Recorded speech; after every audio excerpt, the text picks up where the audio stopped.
They had not even let her take off her bonnet before they began to mock her. Marianne Coverdale stood just inside the long south library of the Abbey House, the road dust still grey on the hem of her dove-grey gown, the straw bonnet with its amber band held in two unjewelled hands, and she listened to the lady in cold lilac silk tell the 3 London guests, in a voice pitched a careful half-inch too loud to be private, that this was the new music-mistress, come down from town on the common stage, and that one really must not expect a Kramer or a Clementi for £15 a year and the children's leavings at table. The guests laughed the soft, well-bred laugh of people who have been told it is safe to laugh, and Marianne did not flinch. She let the small silence settle.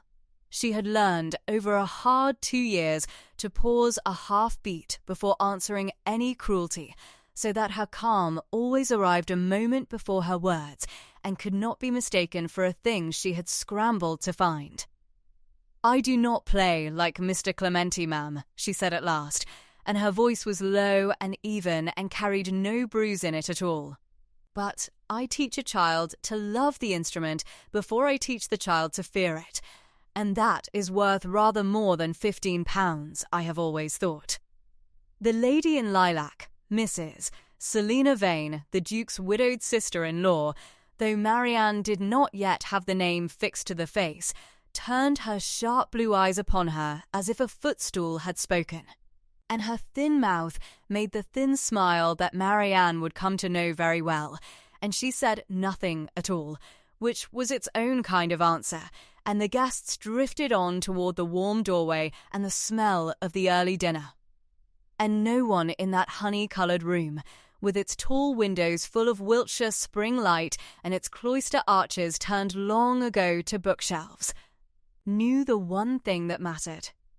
No one knew that the plain woman with the road dust on her hem had, folded flat in the false bottom of her travelling box upstairs, a letter 11 40 years old, sealed once with green wax, and broken once and never since, in which a great-aunt she had never met set down in a fading hand the terms of an old marriage settlement.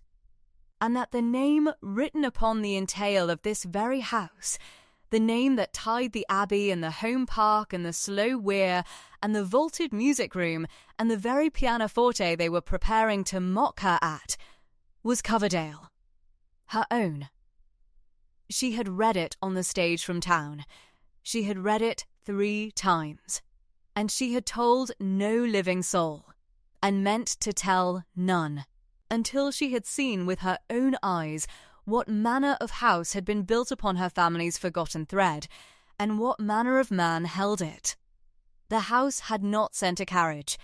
That was the first of it, and Marianne had not minded the walking, for the lane up from the turnpike ran between pollarded limes just coming into their first soft leaf, and a slow river showed silver beyond the home park.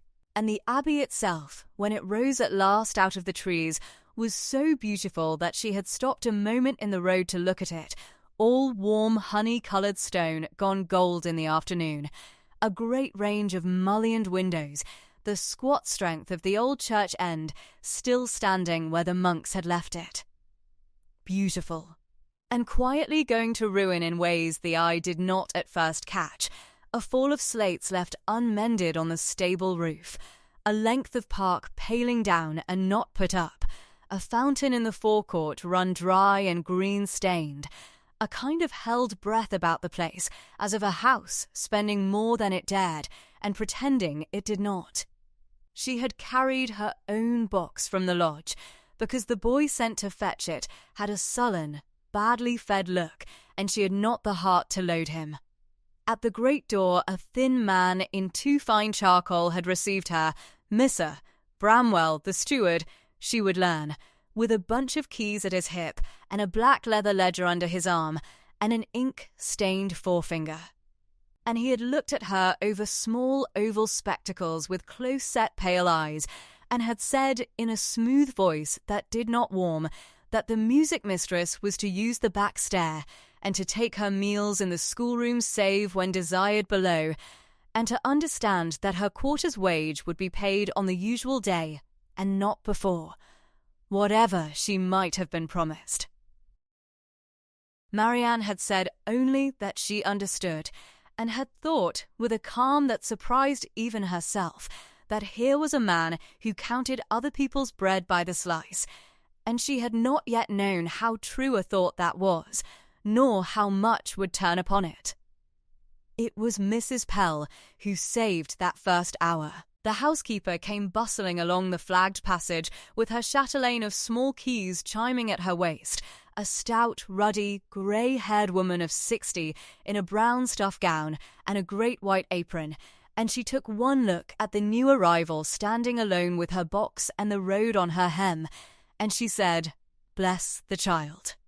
Have they left you stood in the drought with not so much as a glass of milk? Come you in by the still room fire this minute."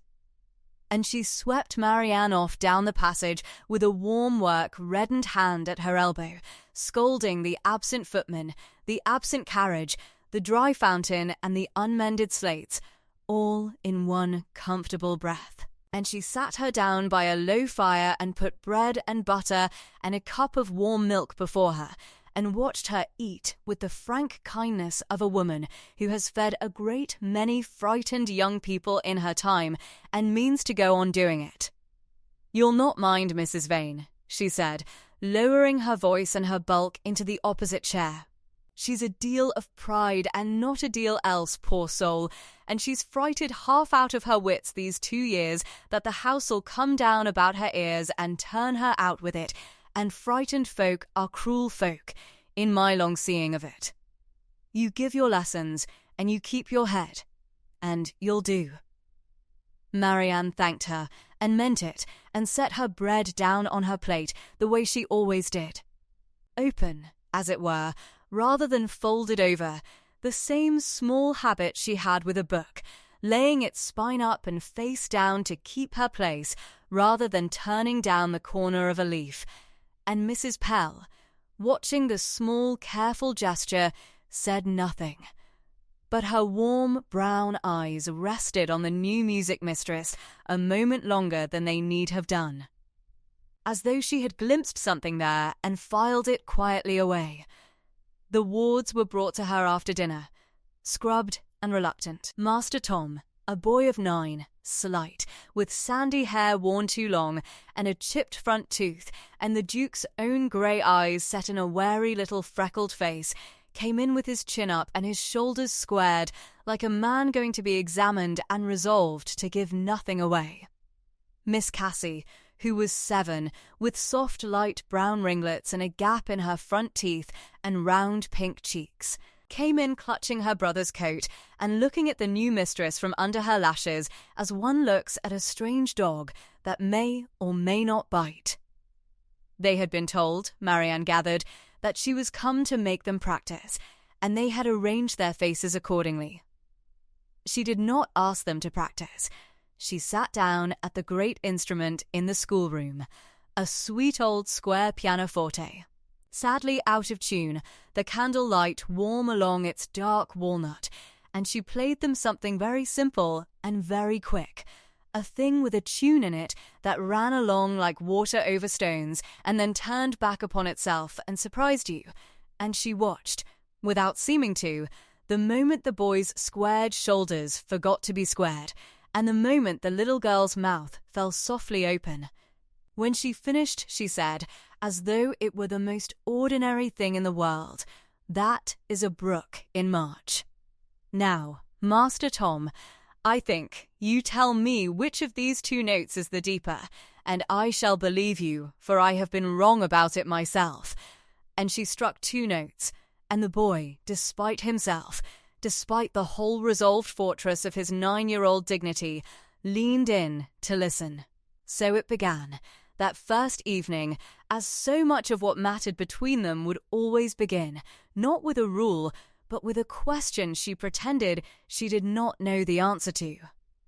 By the time Mrs. Pell came to take them up to bed, Cassie had crept onto the stool beside her and laid one small finger on a white key and pressed it down with the whole solemn weight of her arm, and laughed at the sound, and looked up to see whether laughing were allowed, and Marianne had looked back at her, grave as a judge, and said that laughing was very much allowed, indeed was required, and that any music room in which a child did not laugh at least once a day was a music room with something the matter with it. And the boy, going out at the door, had stopped and turned and said in a rush, as if it cost him something, "Are you going to stay?" And there had been such a naked thing under the careless way he asked it, such a memory of governesses and masters and aunts who had not stayed, that Marianne had felt it go through her like cold water. She had not let him see that. She had said only, "I have a great many lessons to give you yet, Master Tom, before I am done. You shall be heartily sick of me before I think of leaving." And the boy had nodded once, gravely accepting the terms, and gone out, and Marianne had sat alone at the out-of-tune pianoforte in the schoolroom of the great cold house whose entail bore her name, and had thought of the green wax letter folded in the false bottom of her box, and had not, even then, been able to say to herself with any certainty what she meant to do with it. The true mockery, the public mockery, the kind got up for an audience, came 2 days later, and Marianne had half expected it. Word had gone about that the new music-mistress was to give the children their first proper lesson in the great music room itself, the long vaulted chamber at the cloister end with its tall sash windows over the walled garden, because Mrs. Vane wished the London guests to hear the schoolroom playing before they took their leave, and Marianne understood. With the cool, clear-sightedness that 2 hard years had given her, that she was not invited to teach, but to be looked at, and that the looking was not meant to be kind. She put on her one good shawl, the fine cream wool with its thin amber border, and she went down at the appointed hour with Tom on one side and Cassie on the other, both of them stiff again with the return of strangers. And she found the music room arranged as a small theatre of her humiliation, the Duke's sister-in-law throned upon the best chair in her cold lilac silk and her paste diamond drops, the 3 London guests ranged about with their tea, the steward standing a little apart by the door with his ledger under his arm and his pale eyes missing nothing. And there, by the high window where the garden light fell, the great pianoforte itself, the good one, the family instrument, its dark walnut full board lifted and waiting. They had brought her to play the Duke's own pianoforte before company, so that the company might judge the charity mistress against it, and find her wanting. And what none of them in that bright vaulted room could have dreamed. What would have stopped the laugh in Mrs. Vane's thin throat had she known it, was that the deed by which the Duke of Linholm held the very keys beneath that lifted lid ran, through a forgotten great-aunt's settlement and a green wax seal broken open on a common stage from town, straight through the name of the plain woman they had assembled to mock. She did not give them the satisfaction of seeing her understand it. She crossed the long room with her unhurried walk, the cream shawl about her shoulders, and she made her curtsy to the lady in the best chair, neither too low nor too proud. And she settled the children on the bench beside the instrument, with a quiet word apiece. And she laid one ungloved hand a moment on the cool dark wood of the case, as a person lays a hand on a horse before mounting, to know its temper. "Such a sad little gown," said one of the London ladies, not quite under her breath, to the lady beside her. "And look, not a stone on her, not a ring worth the name." One does feel for these reduced creatures, but truly, my dear, would you trust a Broadwood to those hands? And the second lady answered, behind her tea, "I am told she came on the common stage." The common stage, Augusta, One scarcely knows what one is letting into the house anymore. They said it for her to hear. That was the whole art of it. And Marianne, settling little Cassie's feet upon the stool that they might reach, let the half-beat come and go. And then she lifted her calm hazel green eyes to the two ladies and said, very pleasantly, "You are quite right that I wear no stones, ma'am. My grandmother used to say that a woman who must mind a thing in her ears or at her throat cannot give her whole mind to the keys. And the keys, I find, will forgive almost anything but a divided heart." It was so mild and so plainly true and so entirely without grievance in it that the first lady's mouth opened and shut again upon nothing, and the second lady looked into her tea, and somewhere by the door the steward made a small dry sound that might, in a warmer man, have been the beginning of a laugh. Mr. Bramwell himself took it up then, smooth as oil, stepping a half-pace forward with the black ledger still beneath his arm. "We must not tire the company," he said, "with too long an apprenticeship before our eyes. Perhaps the mistress will be so good as to show us at once what £15 a year may be expected to produce. Something simple, I am sure, will best suit. We should not wish her to attempt above her reach." And he smiled his thin grey smile, and the trap in it was plain. Play something small and confess yourself a hireling. Play something great and be mocked for presumption, for daring to lay a charity creature's hands upon the Duke's own instrument before the Duke's own guests. Marianne looked at him a moment, at the close-set pale eyes behind the small oval spectacles, at the inkstain on the forefinger, at the heavy keys at his hip, and something in her went very still and very clear, the way the river beyond the park went clear in the still places where the gravel showed. She understood that this man was the cold heart of the cold house, and that he had marked her in the first hour as one more small economy to be managed and, in time, dismissed. She let the half-beat pass. Then she said, "I shall play whatever the children ask for. They are my company today. The rest of you are very welcome to listen."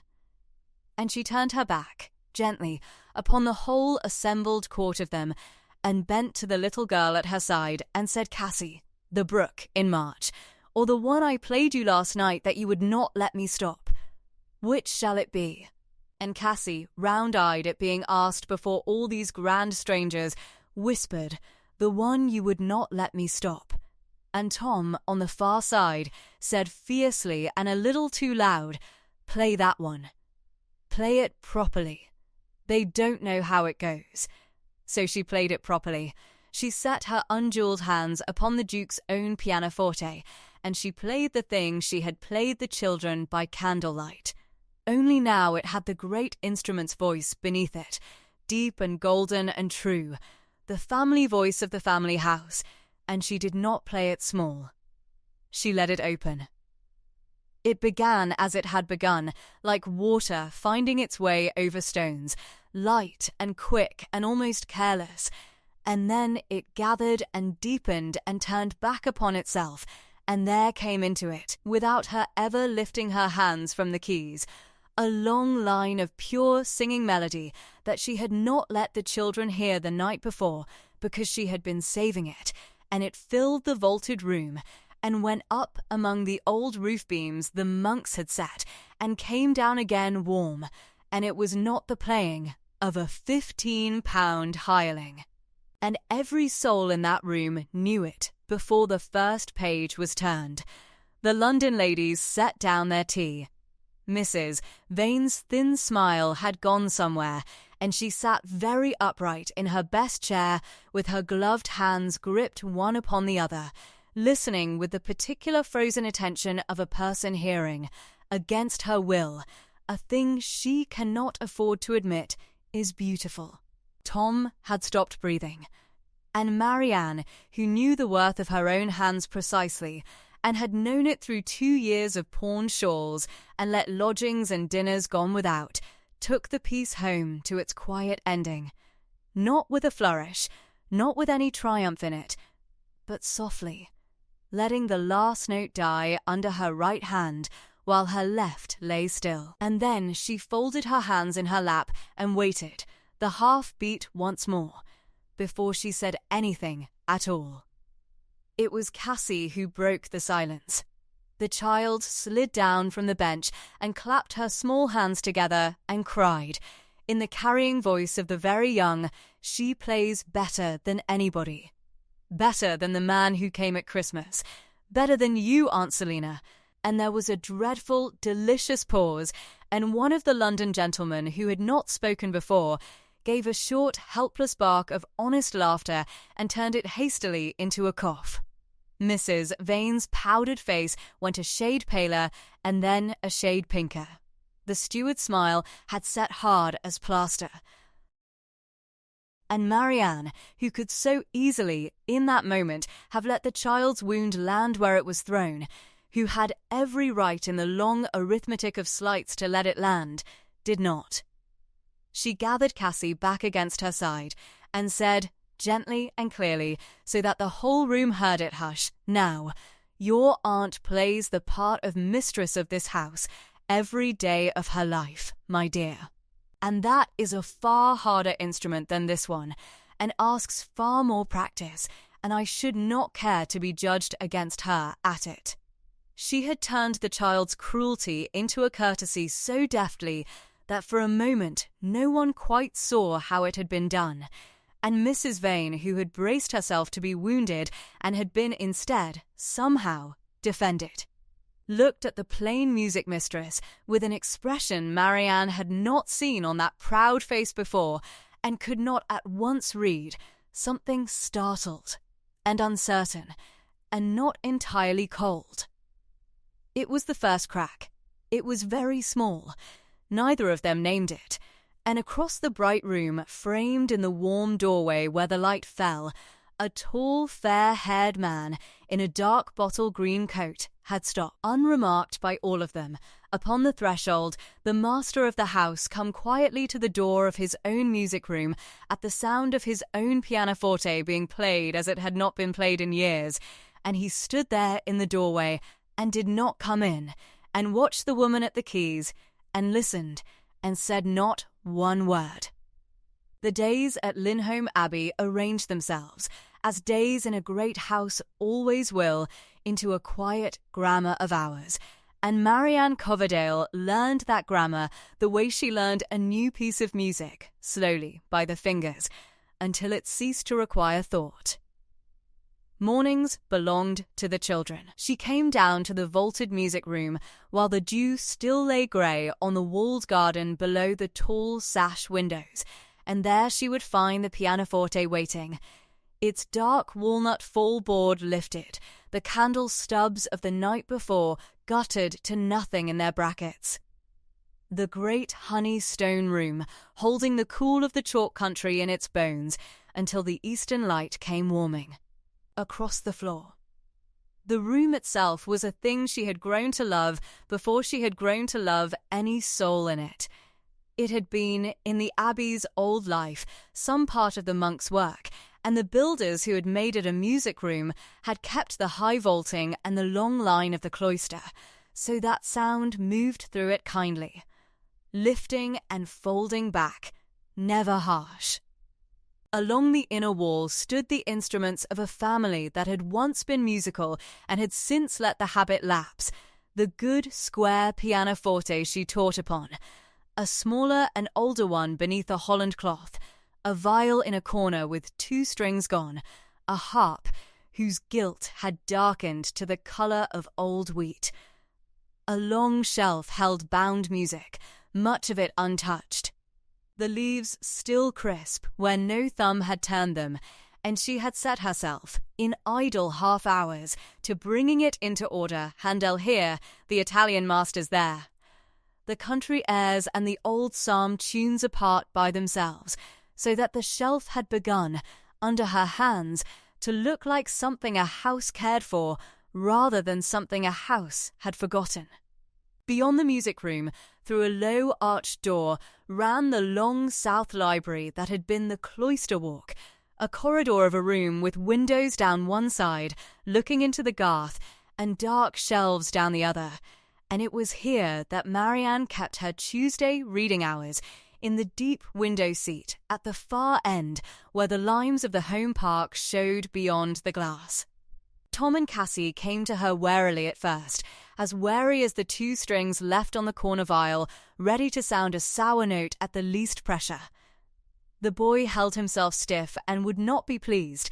He had been taught, she thought, by the small cruelties of a house that did not quite know what to do with two orphan children, that the safest face was a scowl. And he wore it for her, as he wore it for everyone. The little girl hid behind her brother and watched Marianne with her great hazel eyes and put a finger to the small gap in her front teeth and said nothing at all for the better part of 3 lessons. Marianne did not press them. She had learned, somewhere in the lean years that had brought her low enough to be grateful for a music-mistress's place, that children and frightened creatures are not won by warmth pressed upon them, but by warmth made available and then left alone, so that they may come to it in their own time and believe the coming was their own idea. So she played for them more than she made them play. She let Cassie sit beside her on the long bench and feel the pianoforte tremble under the louder passages, and she saw the child's face change at that, the wonder breaking through the wariness like the first warm light coming across the cold floor. She gave Tom the bass part of a simple duet and let him be the foundation the tune stood upon. And when he found that the whole air would not go forward without him, that he was needed and not merely tolerated, something in the stiff set of his shoulders eased. By the second week, he had forgotten to scowl. By the third, Cassie had begun to talk, all at once and without stopping, the way small children do when a dam has gone, telling Marianne about the weir and the grey heron that fished it, and the undergardener's dog, and the precise and terrible injustice of being made to wear a coral necklace she did not like. And Marianne listened to every word as though it were a sonata, and set her open book down spine up beside her to keep her place, and answered with her whole attention. And the child loved her for it before either of them had a name for the thing.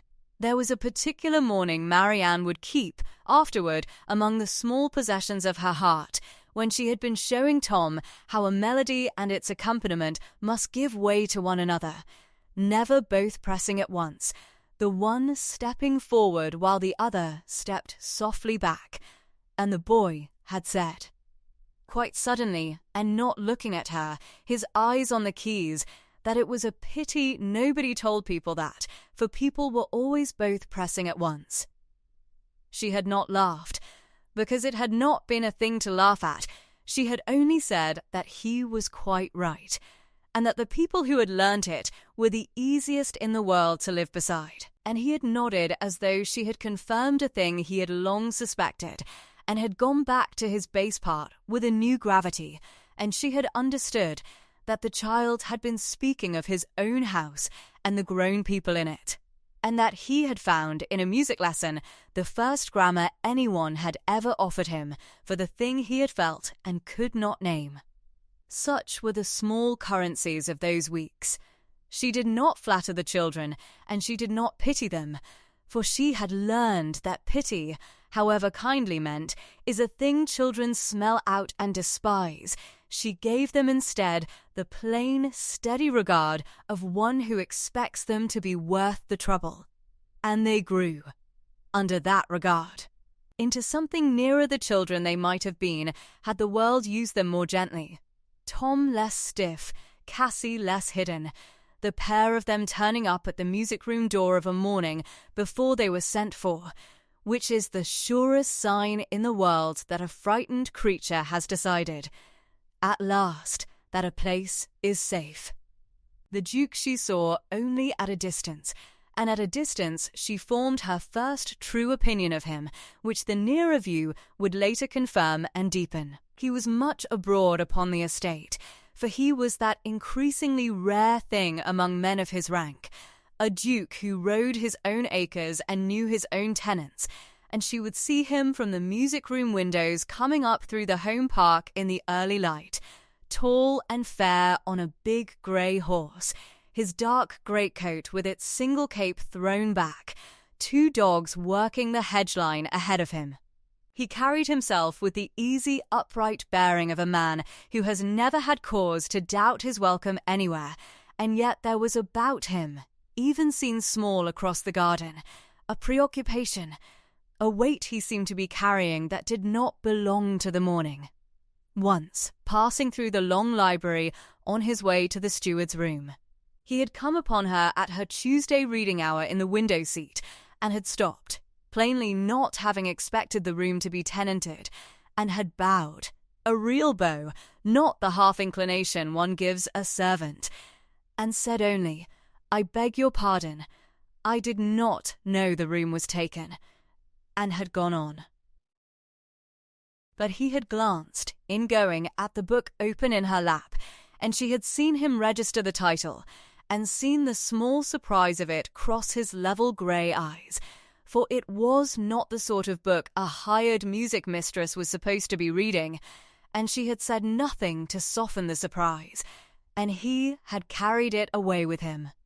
Another time she had heard him in the home park before she had seen him, his low, even voice carrying up through the open music-room window as he spoke with an old hedger about a fallen tree, and there had been in the Duke's voice none of the careless authority she had braced herself, in coming to a great house, to find in its master only a plain courtesy, man to man, the courtesy of one who listens to the answer he asks for. She had thought, hearing it, that whatever ailed this house, it did not begin with him, that he was the kind of man a clever rot would have to work around rather than through, deceiving him precisely because he was too honest to suspect deceit beneath his own roof. It was, she had reflected, setting her book down open against the window-seat cushion to keep her place, a dangerous sort of goodness to have at the head of a house, the goodness that trusts the floor, because the floor has always held. He was honourable. She could read that much in a single bow. He was also, she had begun to understand, blind. Not from any want of feeling, but from the particular blindness of a good man who assumes that the order of his own house must be as sound as his own heart, and does not think to look beneath the floor of a room he has always trusted to hold him up. For there was rot beneath that floor, and its name was Bramwell. She came to know the steward slowly and from the edges, as one comes to know a drought in an old house, first by the cold of it, and only later by finding the crack it comes through. He was everywhere and nowhere, a lean, stooped figure in a charcoal frock-coat, a little too fine for his station, the heavy bunch of keys at his hip announcing him down the stone corridors before he appeared, the black leather ledger forever under his arm like a thing he could not set down for fear of what hands might open it. His manner to her was smooth and correct and entirely without warmth, the manner of a man who had decided she was of no account and wished only to confirm, at each meeting, that she remained of no account. The music-mistress, he would say, inclining his head the precise degree that civility required, and not 1 degree more, his close-set pale eyes going over her plain dove-grey gown, and her unjewelled hands behind the small oval spectacles, as though totting her up in his ledger and finding the sum negligible. He asked her, once, with the air of a man making conversation he did not value, what salary she had been engaged at, and when she told him he made a small sound, not quite a word, that managed to convey at once that it was too much, and that it was no more than such a person could expect, and she answered him with the half-beat of stillness she always set before her words, so that her calm arrived a moment ahead of them, and said, "His Grace has been very good," and watched the small flicker of irritation that her composure cost him, for men of Bramwell's kind feed upon the discomfort they raise in others, and starve a little when it is not given them. She began to notice things, because noticing was a habit the lean years had pressed into her, and because she had, beneath her music-mistress's gown, a reason of her own to watch this house closely that no one in it suspected. She noticed that Mrs. Pell, the housekeeper, who had taken Marianne's part from the first hour with the warm, unhesitating partisanship of a good woman who knows decency when she sees it, grew quiet and careful whenever Bramwell's keys sounded in the passage, and that the quiet was not deference but something nearer to wariness, the held breath of one who has seen a thing she cannot prove. She noticed that the tradesmen who came to the Abbey came to the steward's room and not to the house, and went away with their faces set in the particular tightness of men owed money, and made to wait for it. She noticed, on a wet afternoon, when Cassie had led her by the hand to see the heron, and they had sheltered under the colonnade by the stable court, a farmer standing cap in hand at the steward's door, saying in a low voice that he had paid his Michaelmas rent in full and had the receipt, and Bramwell's smooth answer that the ledger showed otherwise, and the farmer's helpless silence before the closed authority of a book he could not read against a man who could. And she noticed, most of all, and with a cold, clear certainty that settled in her like a held cord waiting to resolve, that the entail of Lindholm, the great tying up of land and house and name that should have stood like the Abbey's own foundations, immovable, beyond the reach of any single grasping hand, was being quietly bled. That money which should have come into the estate was going somewhere else. That the ward's portions, the small competences set aside for Tom and Cassie against their growing up, were thinner upon the page than they had any honest right to be. She knew this not because anyone told her, but because she, alone of all the souls in that house, had read a certain old settlement letter folded away among her own few things, and knew precisely which deeds held the estate together and whose name lay written upon them, and so could feel the strain in the structure, the way a builder feels a wall begin to lean before any crack shows in the plaster. The spring, meanwhile, was turning.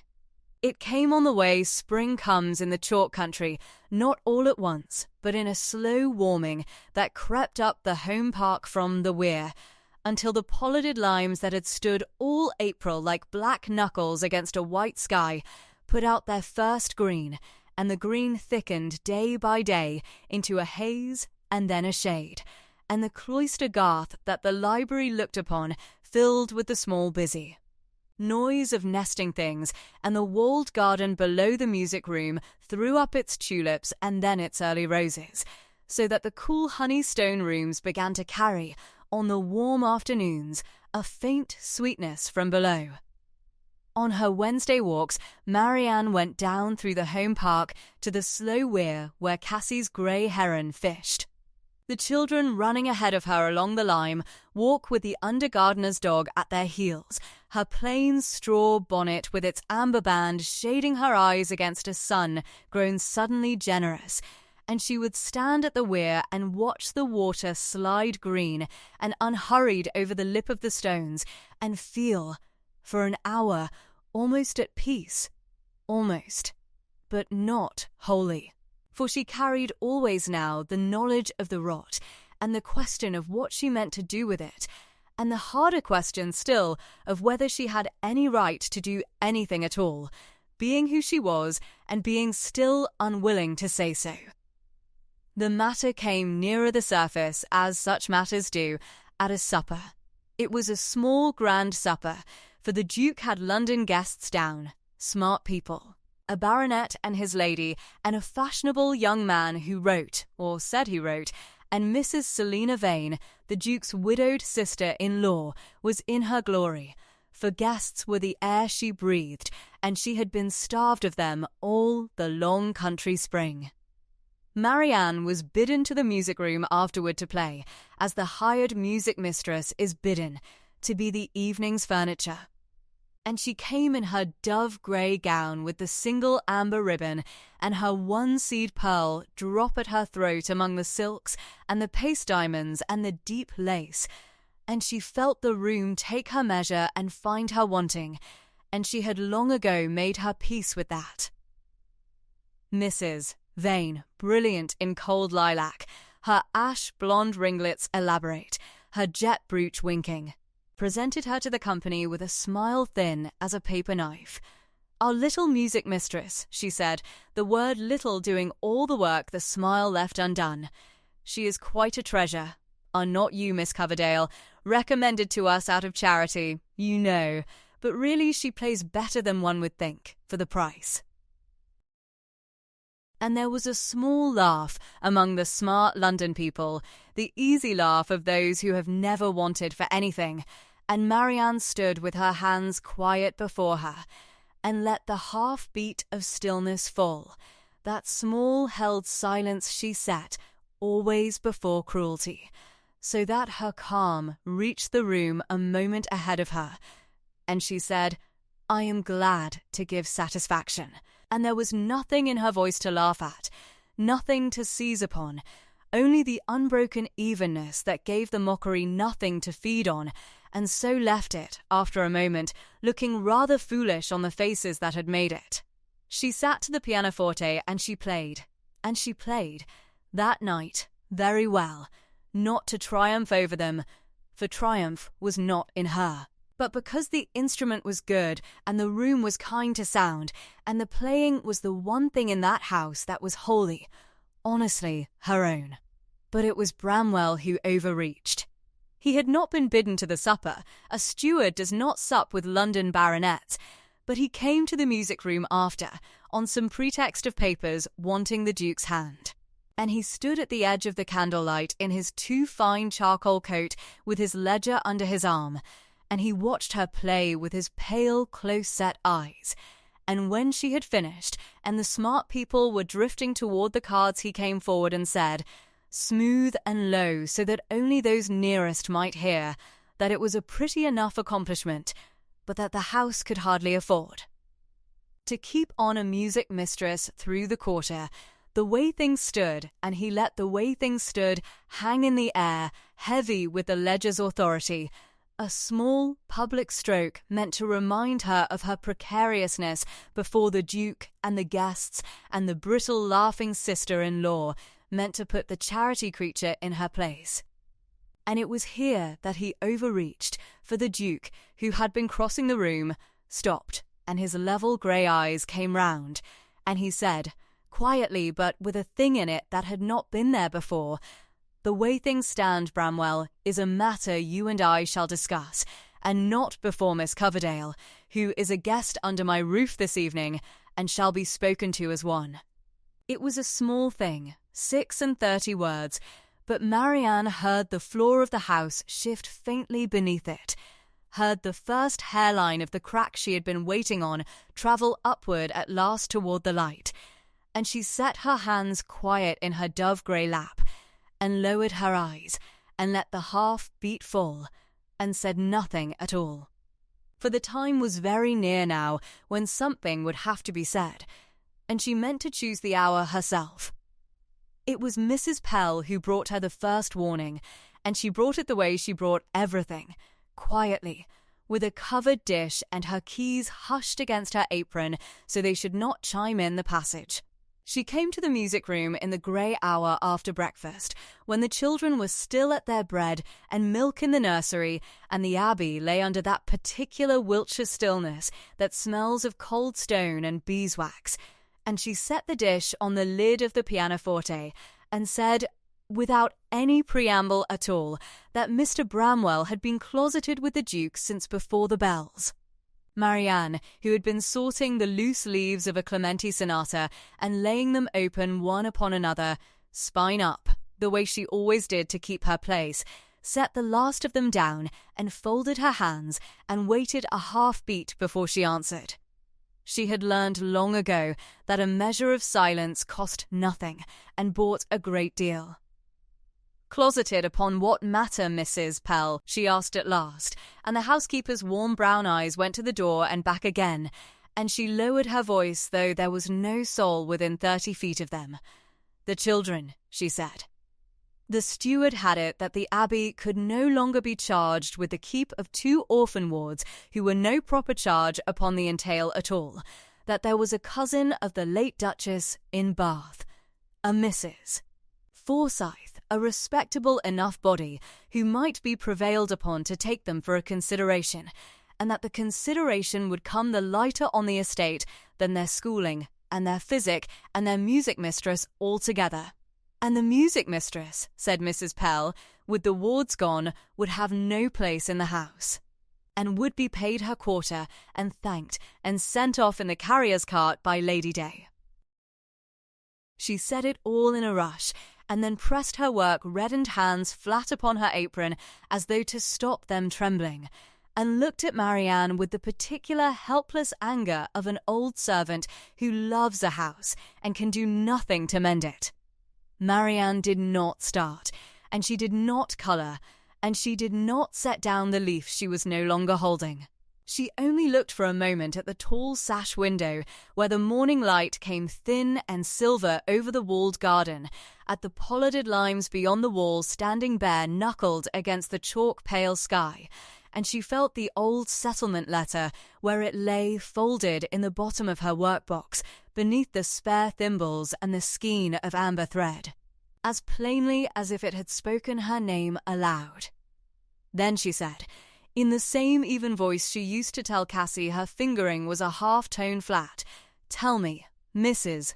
Pell, for I think you would know it, if any soul in this house does, how long has Mr. Bramwell kept the books of the entail?" The housekeeper blinked, for it was not the question she had braced herself for. 11 years, she said, near 12, since the old Duke's steward, Mr. Coverdale's man, and here she stopped, and her hand went to her mouth, for she had spoken a name she had not meant to speak, and she looked at Marianne with a slow dawning confusion, as one who has set 2 figures side by side and cannot yet believe the sum. Marianne let the silence hold. She had not come to this house to be unmasked over a covered dish on a grey morning. She had come to learn, patiently and from the inside, what she had only suspected from the outside, and she had learned a great deal in 3 quiet weeks of Tuesday readings and Wednesday walks and lessons given to 2 wary children at a pianoforte the household gathered round to mock. "There were Coverdales at Linholme once," she said gently, as one merely remarking upon an old portrait, "before the Heathcotes had the Abbey. Were there not?" And Mrs. Pell, who kept more old household knowledge in her grey head than the steward kept in all his black leather ledgers, said yes, there were, that the Abbey had come to the present line not by the male descent the world supposed, but through a settlement, a marriage settlement of the old Duke's grandmother that had tied the seat, and its lands about with conditions like a parcel, with too much string, and that there had been talk, when Mrs. Pell was a girl in the still room, of a great aunt's portion, and a deed and a clause that none but the lawyers understood. Marianne said only that it was a pity old deeds were so seldom read, and asked whether Mrs. Pell might recall where such a thing would be kept, and the housekeeper, who did not yet understand what she was being asked, but trusted the asker entire, said that the muniments of the house lay in the iron chest in the steward's room, and that there was an older chest besides, a small banded one, kept these many years in the lumber loft above the cloister library because Mr. Bramwell had no use for it, and had said so. "Then we shall have no use disturbing him," said Marianne, and she smiled, not the wide smile she never gave, but the small composed one that arrived a half-beat ahead of her words, and she took up her sonata leaves again and squared them, and told Mrs. Pell that the children must have their lesson at 11 as ever, and that nothing whatever was to be said to them of cousins or of Bath. The housekeeper went away comforted, without quite knowing why, and Marianne sat a while longer in the cold, bright music room with her hands still upon the keys she did not play, and thought of the small banded chest in the lumber loft, and of the name that the Duke had been hearing all that morning without knowing he had a stranger's claim upon it, sitting in his own house, teaching his wards there. Scales. She did not go up to the loft that day, nor the next. She had learned that haste was a kind of confession, and she meant to confess nothing until the moment came when calm would carry more than cleverness.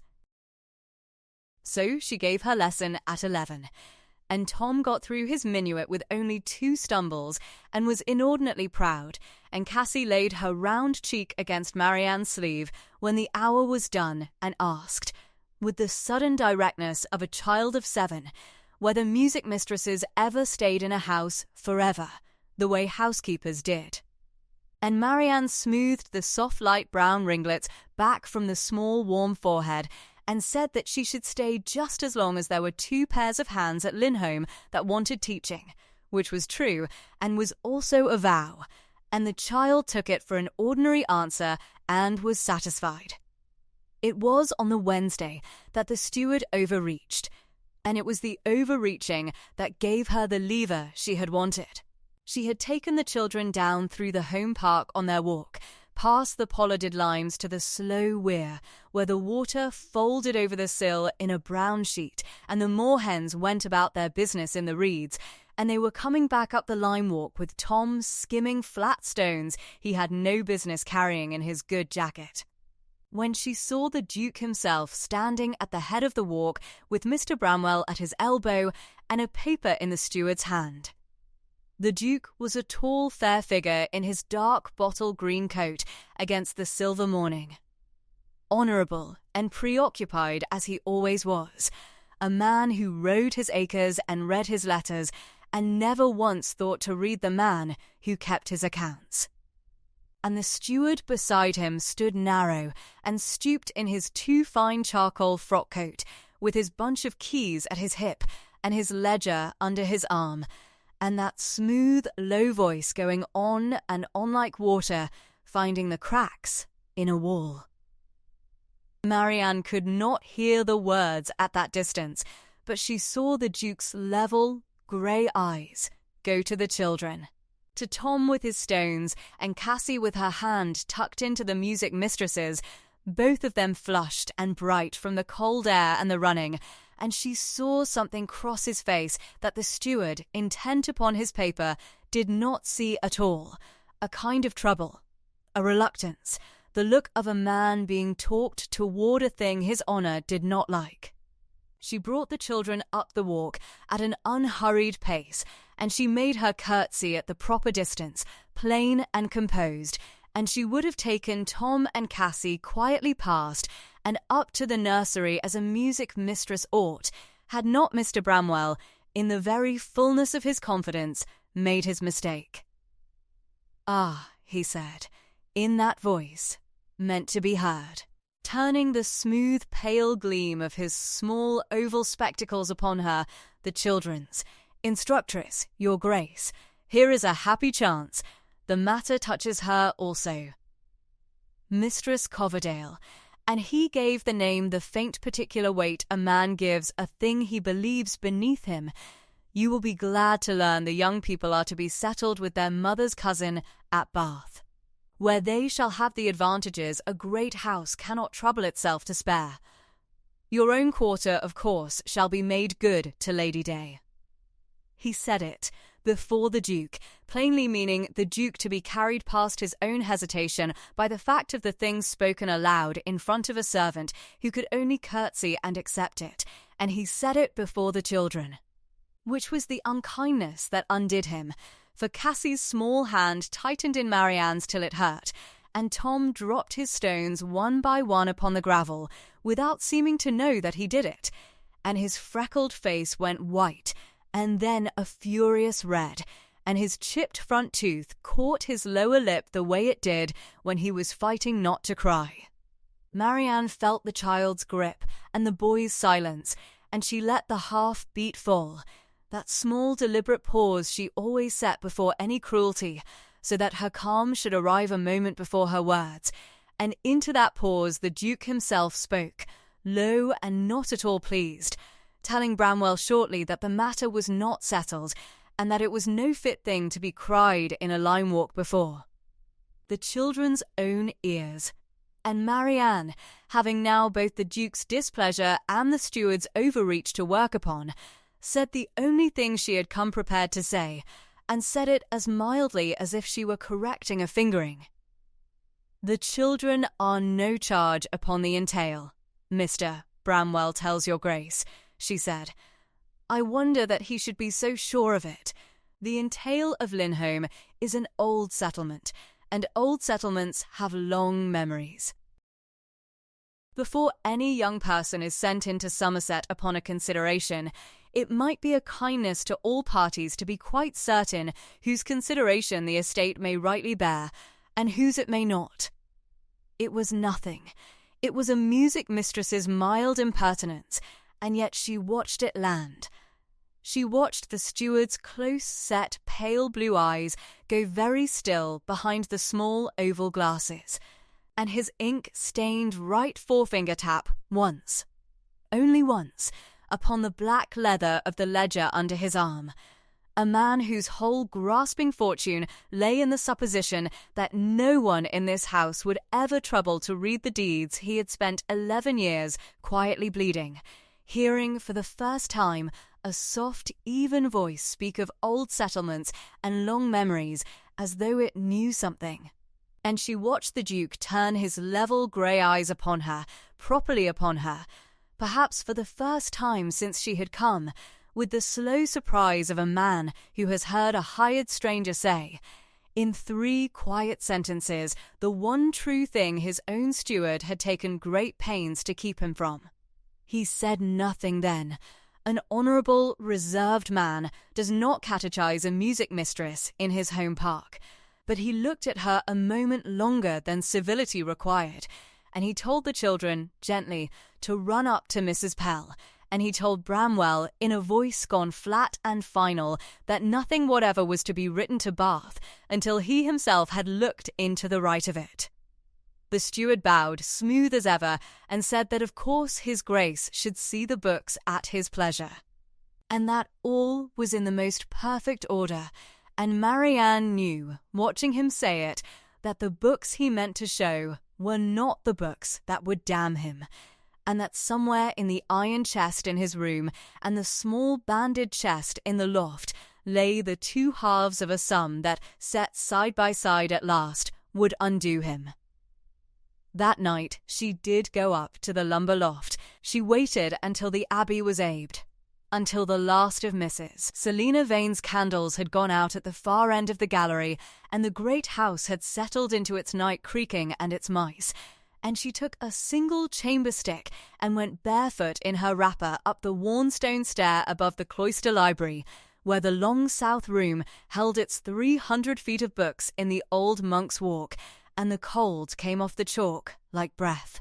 The loft was low and beamed and smelled of dust and dry rot, and apples laid by in a far corner, and the banded chest was where Mrs. Pell had said, under a fall of sacking, a small stout box of dark oak strapped about with iron gone red with age, its hasp unlocked these dozen years, because the steward had judged it to hold nothing he need keep from anyone.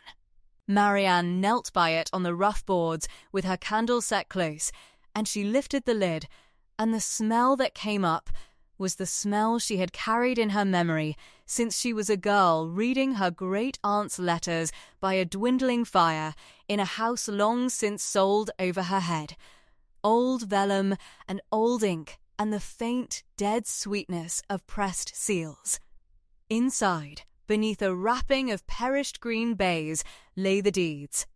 She drew them out one by one, with hands that were perfectly steady, for she had practiced this steadiness over many years and many losses, and she laid each open upon her knee, spine up, in the old way to keep her place.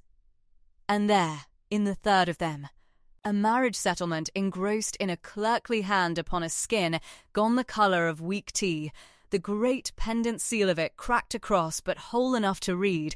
There was the clause her great-aunt's letter had told her of, and there, written out plain among the limitations and remainders and the long Latin tale of the law, was the name that tied the seat and lands of Lindholm not to the heirs male the world had always supposed, but, in default of a particular issue long since failed, to the descendants of one Margaret Coverdale, spinster, of this parish, and beneath the name, in the careful column of those who came after her, traced down through 80 years of births and marriages and deaths, in a fainter and fresher ink as each was added, the line came down at last, unbroken, to a single living entry, and the single living entry was herself.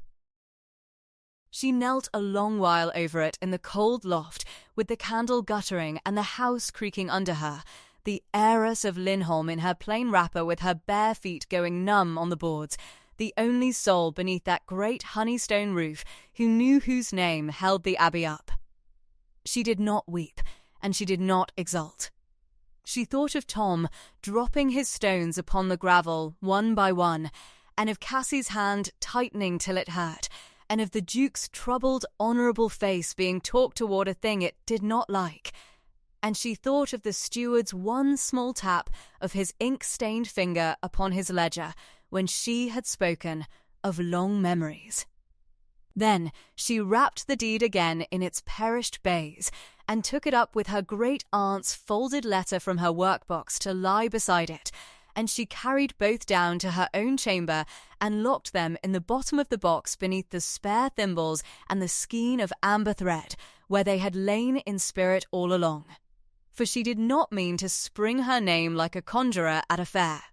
She meant to do it as she did everything, quietly, with the half-beat of calm set first, in the presence of the Duke and the witness of Mrs. Pell's old true knowledge, and with the steward's own false books laid open beside the true deed, so that the sum should make itself, and no man in the room be able to call it spite or fancy or the impertinence of a hired girl.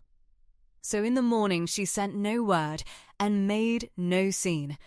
She gave her lesson at 11, and Tom, who had been very quiet since the lime walk, played his minuet through without a single stumble, fiercely, as though the playing of it well were a thing he could do against Bath, and when it was done Marianne told him it was the best he had ever given her, which was the truth, and the boy's chipped tooth smile came back for the first time in 2 days.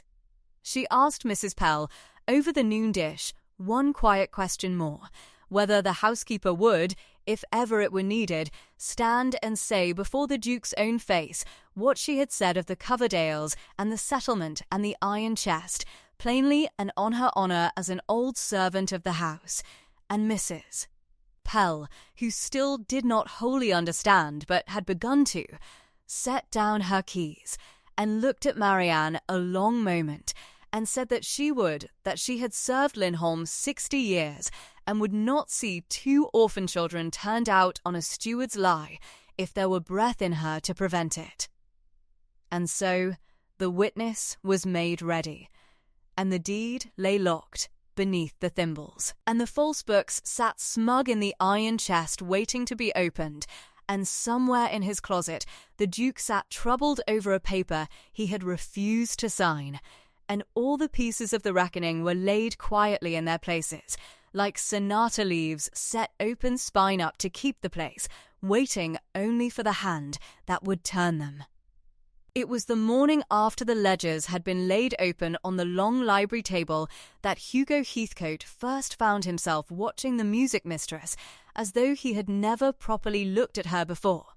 He had passed her 100 times in the cloister walk that served as his library, and heard the slow exercises drifting up from the vaulted music-room through the better part of a season, and had thought of her, when he thought of her at all, as one thinks of a well-set clock, a quiet, dependable thing that asks nothing and keeps perfect time. Now, with the dust of Mr. Bramwell's careful frauds still seeming to hang in the cold morning air, he stood at the tall sash window, with his hands clasped behind his back, and he watched Marianne Coverdale teach his wards their lesson. And he saw her. She sat very upright at the dark walnut pianoforte, with Cassie tucked close against her on the left, and Tom sprawled in mutinous boredom on the bench's other end, and she did not hurry either of them. When Cassie struck a wrong note and looked up with the quick, flinching apology of a child who has been scolded too often in her short life, Marianne did not so much as frown.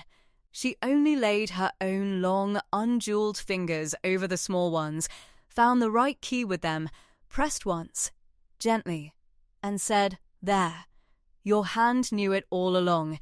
It had only forgotten to ask."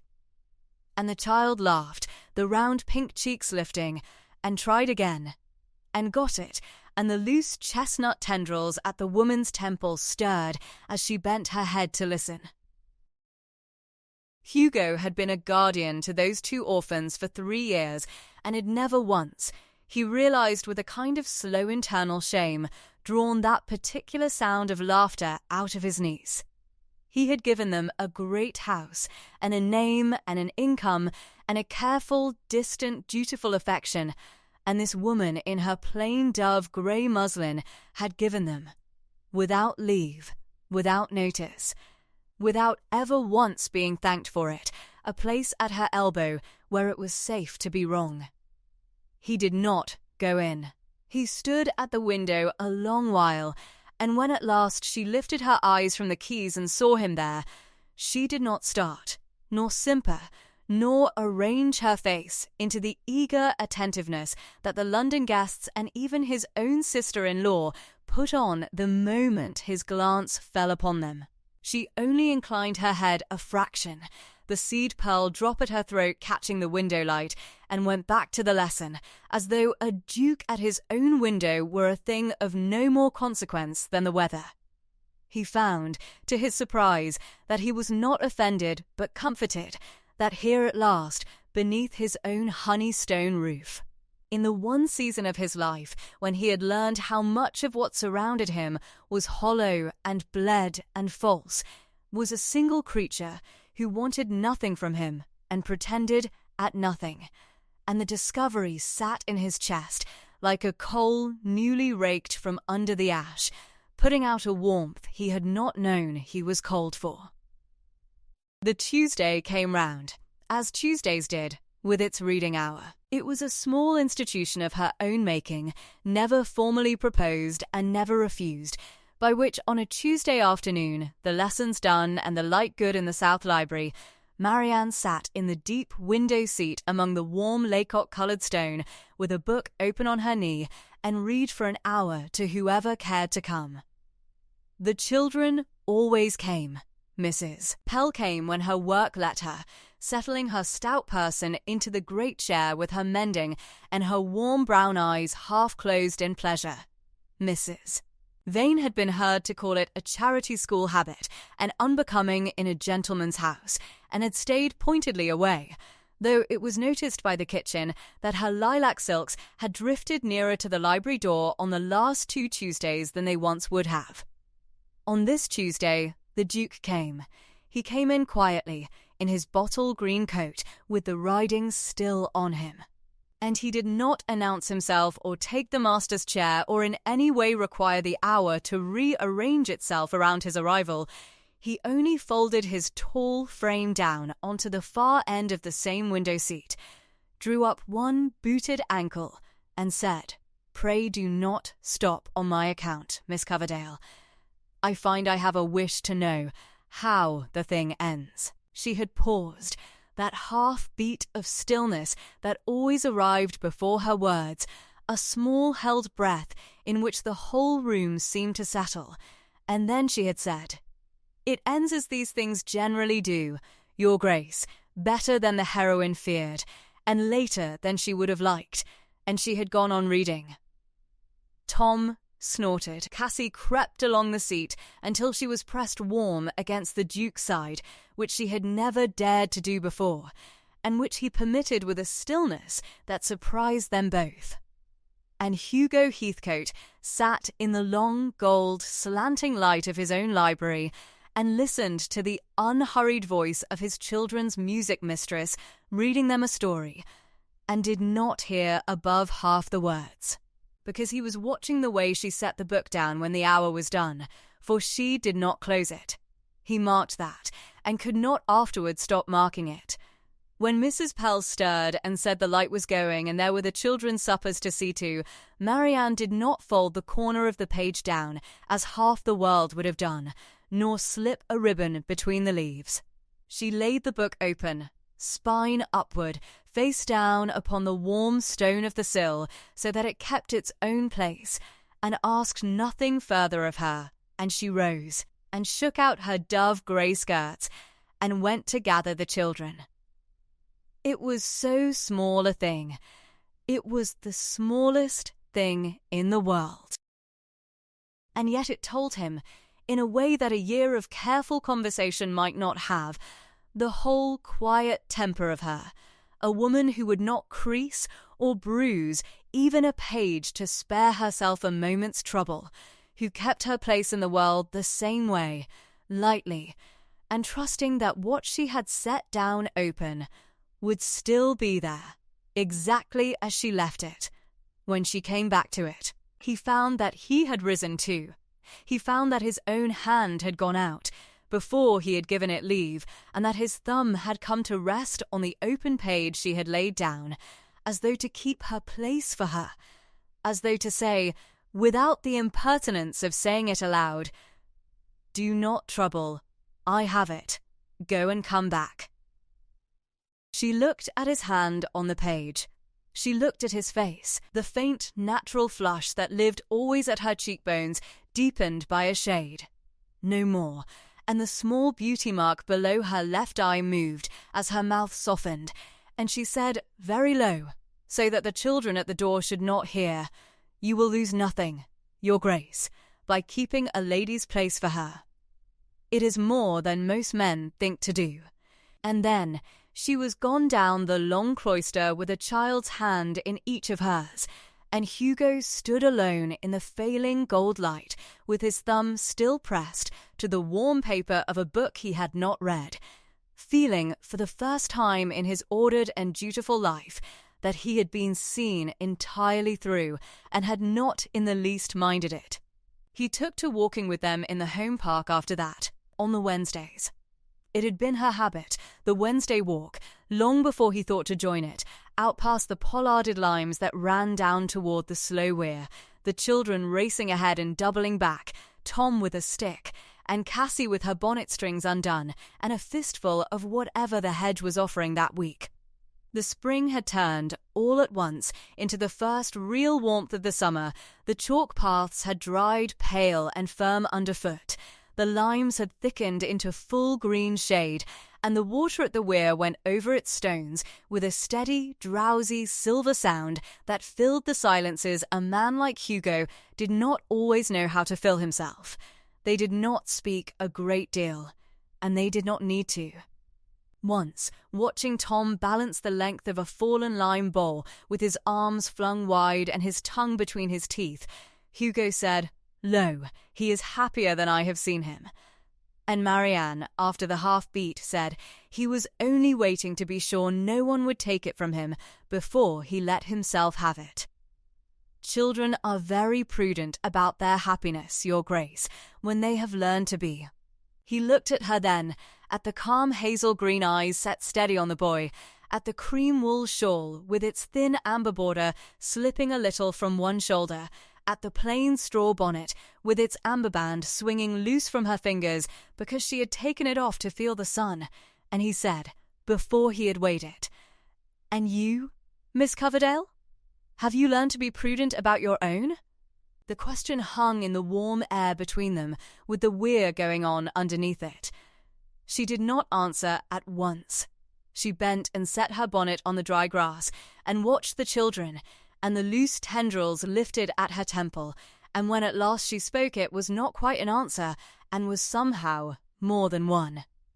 "I have learned," she said, to set things down open, your grace, and to trust that they will keep. I find it serves better than the dog-earing of everything one is afraid to lose."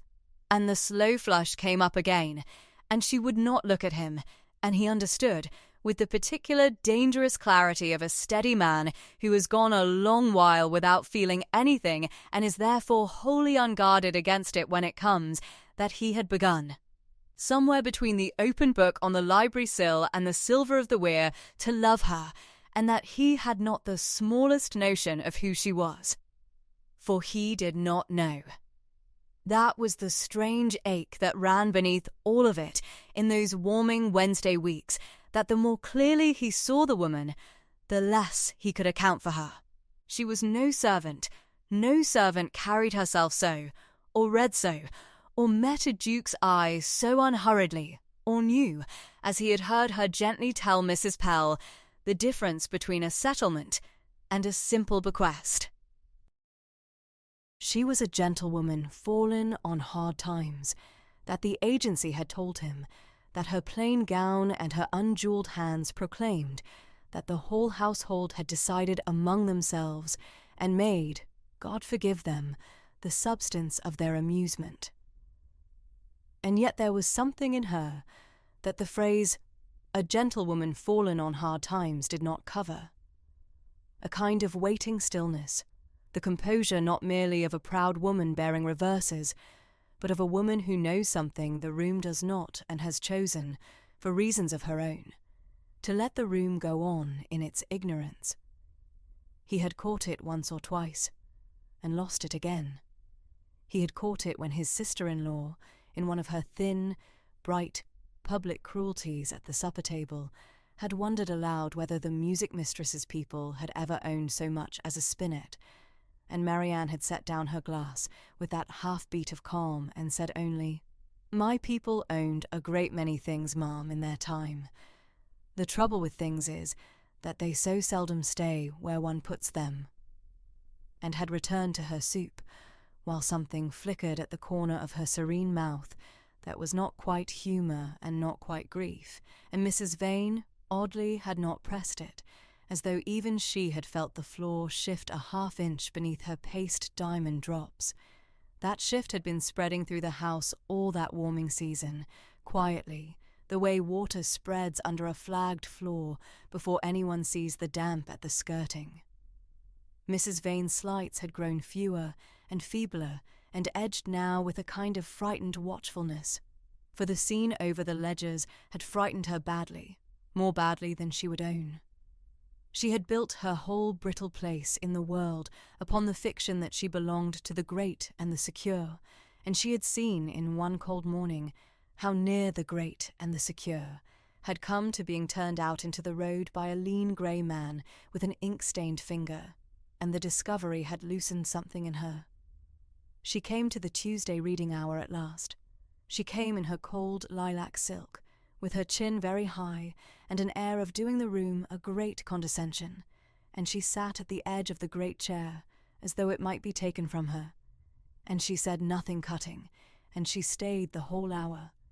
And when Cassie, forgetting herself, climbed into the lilac lap to see the pictures, Mrs. Vane went rigid as a fire-iron, and then, after a moment, very slowly, as though her own hand surprised her, smoothed the child's soft light brown ringlets once and let her stay. Marianne saw it over the top of the book and gave no sign she had seen it, which was its own kind of mercy. She only read on and let the proud, frightened, softening woman keep what scrap of dignity she could carry off. And that, Mrs. Pell said afterward in the still room, with her warm eyes bright, was more Christian than the parson managed most Sundays. The wards were safe now. That much, at least, had been set past the steward's reach, and Mr. Bramwell, cornered in the cold morning of the ledgers, not by any shouting but by the slow, unanswerable weight of document and witness, had been given until Lady Day to set the Entail's accounts straight to the last farthing, and then go, and bidden to thank whatever he prayed to, that he went by the road, and not by the assize. But the deed itself, the deed bearing the name that tied the whole Honeystone Abbey and the dukedom seat to a single living line that had not yet been spoken of. Hugo had seen it laid on the table among the rest. He had seen the old ink and the great-aunt's settlement and the name written plain upon the parchment that secured his right to the very pianoforte they had all of them mocked her at. And he had been too full, that cold morning, of the steward's treachery and the children's safety, to read the name with any attention, and had let it be folded away again with the rest into Mrs. Pell's keeping. It lay there still, folded in the housekeeper's deep apron pocket, coming slowly toward the surface of things, the way a stone works up through a chalk field over a long winter, and Marianne Coverdale, who alone in all that house knew exactly whose name was written there, went on teaching the children their scales, and reading the Tuesday Hour, and walking the Wednesday Park, and saying nothing at all. It was not deceit, she would not have called it deceit, and she examined her own conscience upon the point more than once, in the quiet hours that were hers alone. The house kept the music-mistress at a single small chamber under the eaves on the north side, plain and whitewashed, with one deep window that gave upon the home park and the far silver thread of the weir, and there, of an evening, she would set her one candle on the sill and sit with her thin cream wool shawl drawn close and render her own account honestly, because honesty was the one luxury that poverty had never been able to take from her. She had come prepared to find Hugo Heathcote everything she had feared, another proud, comfortable, great man who would mock the plain woman at his pianoforte and never once look beneath the dove-grey muslin to the person inside it, and he had, at the first, very nearly been that. But she had watched him, the way she watched everything, and seen the thing the mockery hid even from himself, that he was not cruel but only dutiful, not blind but only untaught, a man handed a great house and 2 grieving orphans and a tangle of accounts he half trusted to a smiling thief, who had done his honest best by all of it, without ever once being shown how to love any of it. She had seen him keep her place in a book with his thumb. She had heard him ask, by the weir, whether she had learned to be prudent about her own happiness, in the rough, unguarded voice of a man who has surprised himself, and she had not been able to answer him plainly, because the plain answer was that she had not, that she was being a great fool, that she had let a duke's thumb upon a page undo 6 years of careful self-command. She set the thought down open, that night, spine upward, the way she set everything she was afraid to lose, and she trusted it to keep, and she blew out the candle. The next Wednesday it rained, a soft, warm summer rain that put the home park out of the question and drove the lesson and the reading both into the long music room, where the tall sash windows ran with grey water and the candle gold of the fire made the only warmth of colour in all that cool stone and cream interior. The children had grown drowsy over a game of spillikins. Mrs. Pell had carried Cassie off at last, heavy-eyed and protesting, and Tom had followed under loud protest of his own, and the Duke and the music-mistress were, for the first time, and without the smallest contrivance on either part, alone together in the room where she had first been mocked. Marianne had gone, out of long habit, to the pianoforte, and let her long fingers find a slow, quiet, wandering air with no name to it, the kind of playing one does not perform but only thinks aloud upon the keys, and Hugo had come and stood at the curve of the instrument, where the candle light from the fire caught the amber ribbon beneath her bust and the small seed pearl at her throat, and he had watched her hands. "I owe you an apology, Miss Coverdale," he said at last, when the air had wound down to its close, "that I have been a great while in finding the words for. She lifted her eyes from the keys, and the half-beat came, the small held stillness, and she said, "I am not aware that your grace owes me anything at all." "You are too well bred to be aware of it," he said, which is precisely the apology. "When you first came into this house, I let them make sport of you, sat at that fire and let my sister and my steward and a parcel of idle London people I did not even like mock a gentlewoman at her work in my own music room because she bore it so well that it seemed to cost her nothing. I have since learned a little better what it costs to bear a thing well. I have learned it chiefly from you, and I cannot go on taking my lessons from you, ma'am, without saying once and plainly that I am ashamed of it, and that it will not happen again beneath my roof while I have breath to forbid it." The rain ran down the tall windows. Marianne looked at him for a long moment over the dark gleam of the pianoforte. This fair, broad-shouldered, honest man standing in the firelight asking pardon of a music-mistress as gravely as he might have asked it of a queen, and something in her chest that she had kept folded and spine upward for a great many years turned slowly over and would not be set down again. "Then I shall tell your grace what it cost," she said, very low, and the faint flush stood high on her cheekbones now and would not be governed, since you have been honest, and honesty deserves its like. "It cost me very little at the first, because at the first I did not care what this house thought of me, and it costs me a great deal now, a very great deal, and growing, because I have been so unwise these months past as to begin to care what one person under this roof thinks of me. I had not meant to.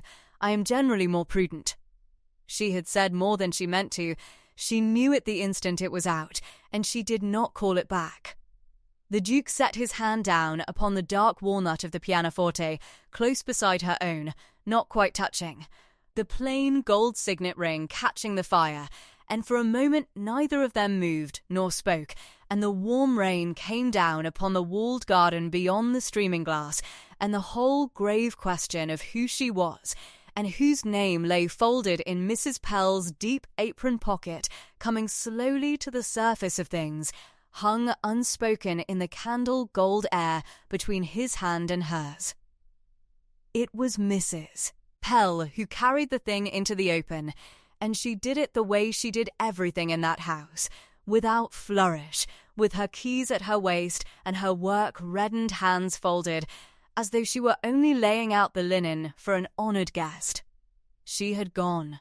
On the morning, the steward meant to send the children to his cousin's school in Bath, to the muniment room above the old chapter house, where the deeds of Lindholm had lain in their tin boxes since before the Duke's grandfather, and she had brought down, wrapped in a square of yellowed holland, the great vellum settlement that no living soul had thought to read in 40 years. She set it on the long library table in the cold morning light, and she sent the under-footman for the Duke. And she sent the boy from the stables to the lawyer in Devizes with a folded note in her round, careful hand, and only then did she go to find Marianne, who was at the pianoforte with Cassie's small fingers under her own, teaching the child where the thumb must pass beneath. "If you please, Mrs. Pell said from the doorway, and there was something in the steadiness of the old woman's voice that made Marianne lift her head and meet her eyes and understand, in the space of a single held breath, that the hour she had carried inside her since the first night had come at last. She did not hurry. She finished the bar. She would not leave a phrase unresolved before a child, and she pressed Cassie's hand and said, gently, that the little one might go and find Tom in the garden, and that they should both keep to the lime walk and not go near the weir. And then she rose, and smoothed the dove-grey muslin of her gown, and took up the cream-wool shawl with its thin amber border, and went down the long cloister library with her chin level and her heart, for the first time in all those weeks, beating high and quick against the velvet band at her throat. They were all of them gathered there when she came in, drawn by the summons and by that animal instinct a great house has for the moment its weather is about to break. The Duke stood at the head of the table, fair head bent over the vellum, his grey eyes moving along the lines of the old clerk's hand, with a frown deepening between his brows. Mrs. Selina Vane had come down in her cold lilac silk, her ringlets dressed though it was scarcely 10 o'clock, her gloved hands clasped at her breast, and her sharp blue gaze flicking between the Duke and the steward and the door. And the steward, Mr. Bramwell, stood a little apart by the window, with his black ledger under his arm and his keys at his hip, and his close-set eyes pale and quick behind their small oval spectacles. And Marianne saw, in the half-beat she always took before she let herself feel anything at all, that he had already begun to be afraid, and that he was the only one in the room who did not yet know what he was afraid of. "Mrs. Pell tells me," the Duke said and stopped, and lifted his eyes from the deed to her face, and there was in them such a strange and arrested gentleness, as a man looks who has been reading a name and lifting his head to find it walk in at the door, that Marianne very nearly faltered for the first time in all her composure. "Mrs. Pell tells me you may help us read this." She came forward to the table. She did not look at the steward. She laid one long, unjewelled finger, with its thin pewter ring, upon the line of the vellum where the great-aunt's name was written, Honoria Coverdale, spinster, of Lindholm, and she said, in the same low, even voice, with which she had asked the children 100 times to mind the rest before the final note, "It is my own great-aunt's settlement, your grace." The estate of Lindholm, by this deed, is entailed not upon the dukedom alone, but upon the heirs of her body, and, failing those, upon the issue of her brother's line. She died without children. Her brother was my grandfather. I am the last of that line. For a moment there was no sound in the long room but the small dry tick of the bracket clock and, very faint, through the tall sash windows, the children's voices going down the lime walk toward the weir she had told them to keep from. Mrs. Selina Vane made a sound that was not quite a word.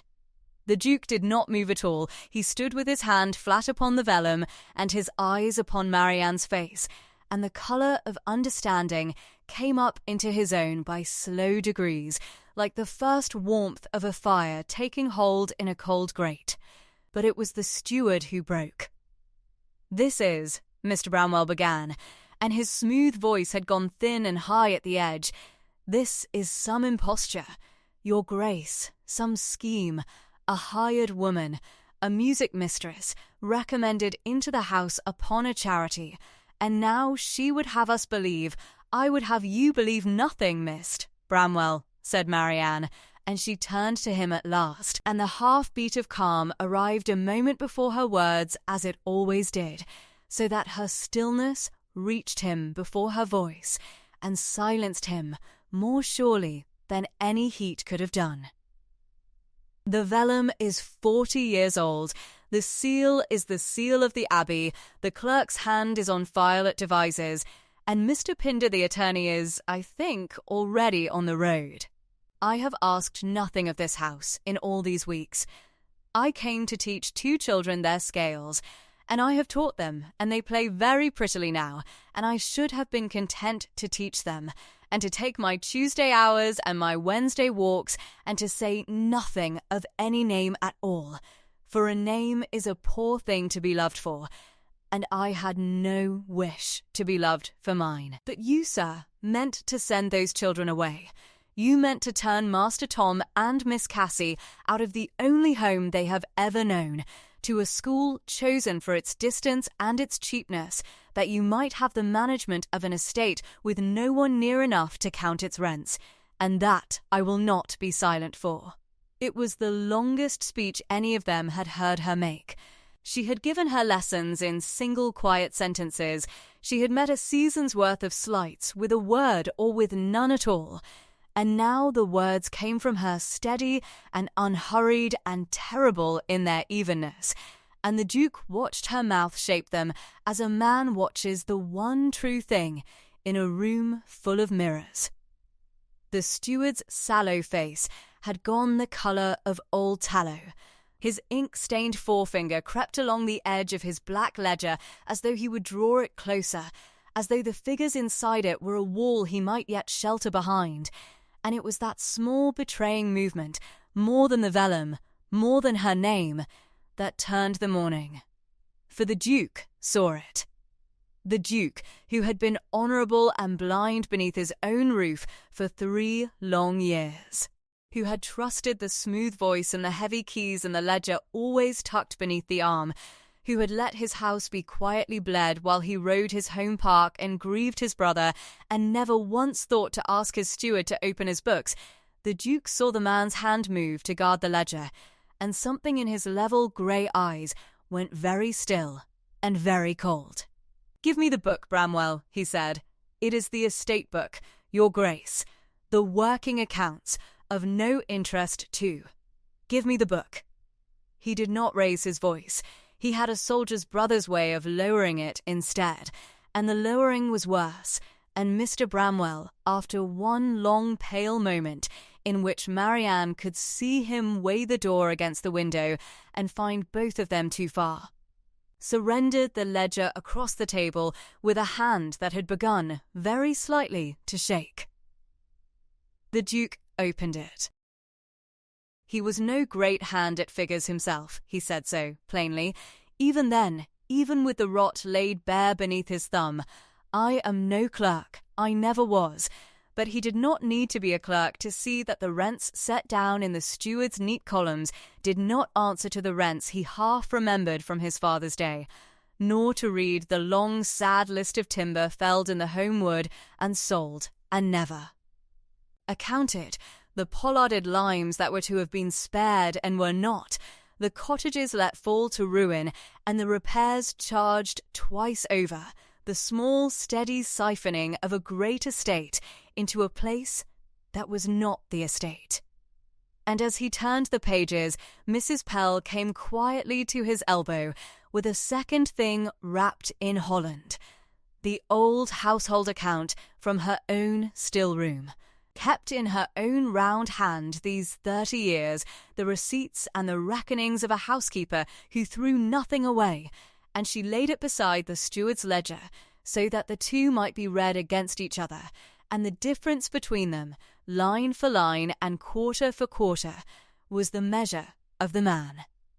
Marianne stood back from the table while they read. She had done her part. She had spoken the name and laid the finger on the line, and the rest was the law's and the Duke's, and she had no wish to crowd a man's reckoning of his own house.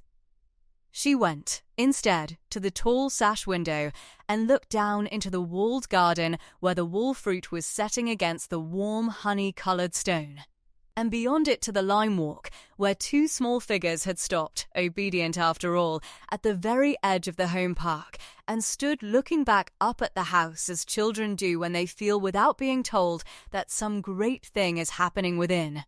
And she found that her heart, which had beaten so high coming down the cloister, had quieted again, for the worst of it was over. The name was said and could not be unsaid, and whatever came now would come to a thing already settled rather than to a thing still hidden, and there is a great peace in that, in having at last set a true thing down open upon the table, where any soul might read it.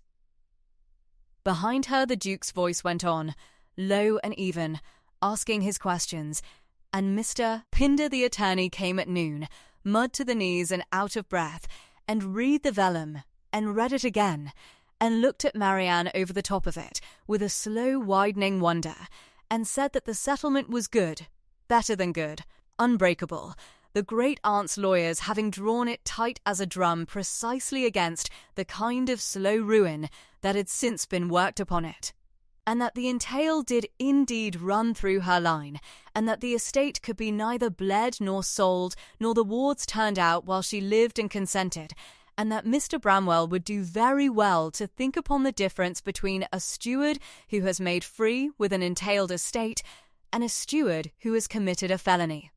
For the line between them was figures in a ledger, and the figures were not in his favour. Bramwell did not stay to hear the whole of it. Somewhere in the long reading he had gathered up his keys from the table where the Duke had bid him lay them, and his hat, and what remained of his sallow composure, and he had asked, in a voice gone wholly stripped of its smoothness now, naked and grasping and small, whether his grace meant to prosecute, or whether a quiet resignation might serve, and the Duke had looked at him for a long moment across the bled accounts of 3 stolen years, and said only, with a weariness that was almost worse than wrath, that the man should be gone from Linholmy by nightfall, and that Mr. Pinder would call upon him within the week to settle what restitution could be wrung from whatever he had not yet spent, and that if he were ever seen again within 10 miles of the Abbey or the children, the matter of the felony would be looked into after all. And so the steward went. There was no spectacle in it. He did not rage, men of his sort rarely do. Having always traded in quietness, he simply took up his black ledger, which the Duke let him keep now, it having told all it had to tell, and went out through the door he had weighed against the window an hour before, and down the cloister, and out across the gravel sweep to the trap that would carry him to the Devizes Road. And the last Marianne saw of him from the high window was a lean, stooped figure with a heavy bunch of useless keys still at his hip, growing small between the pollarded limes he had felled and sold, until the bend of the drive took him, and he was gone out of the life of the house as completely as though he had never bled it. The children came in then, drawn at last past obedience by the trap on the gravel and the strangeness in the air, and Cassie ran straight to Marianne and pressed her round pink face into the dove-grey muslin and asked, in a small, frightened voice, whether the cross-man was taking them away to Bath after all, and Marianne knelt down on the cold flags of the library. There before the Duke and the lawyer and the staring sister-in-law, and gathered the child against her and said, "No, my darling, no one is taking you anywhere.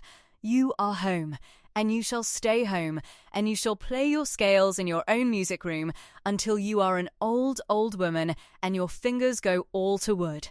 And Tom, who was 9 and too old to weep and did anyway, came and stood close against her other shoulder with the Duke's own sandy hair falling over his freckled face, and said gruffly that he had told Cassie all along the crossman shouldn't have them.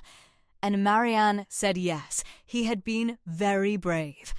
And over the boy's tousled head she looked up, and found the Duke looking down at the 3 of them kneeling and clinging there upon his library floor, with an expression on his fair-weathered face that she had no name for, and that she would spend, she thought, a long while learning to read.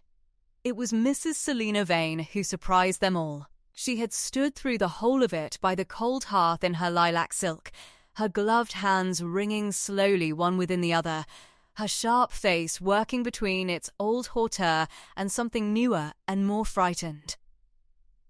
For she had understood, quicker than the men, what the spoken name meant for her own place in the house, that the genteel nobody she had mocked across 100 suppers, whose plain gown and unfashionable hands she had made the small coin of her wit, was now the very ground the house was built upon, and might, with a word, turn her out as the steward had been turned out.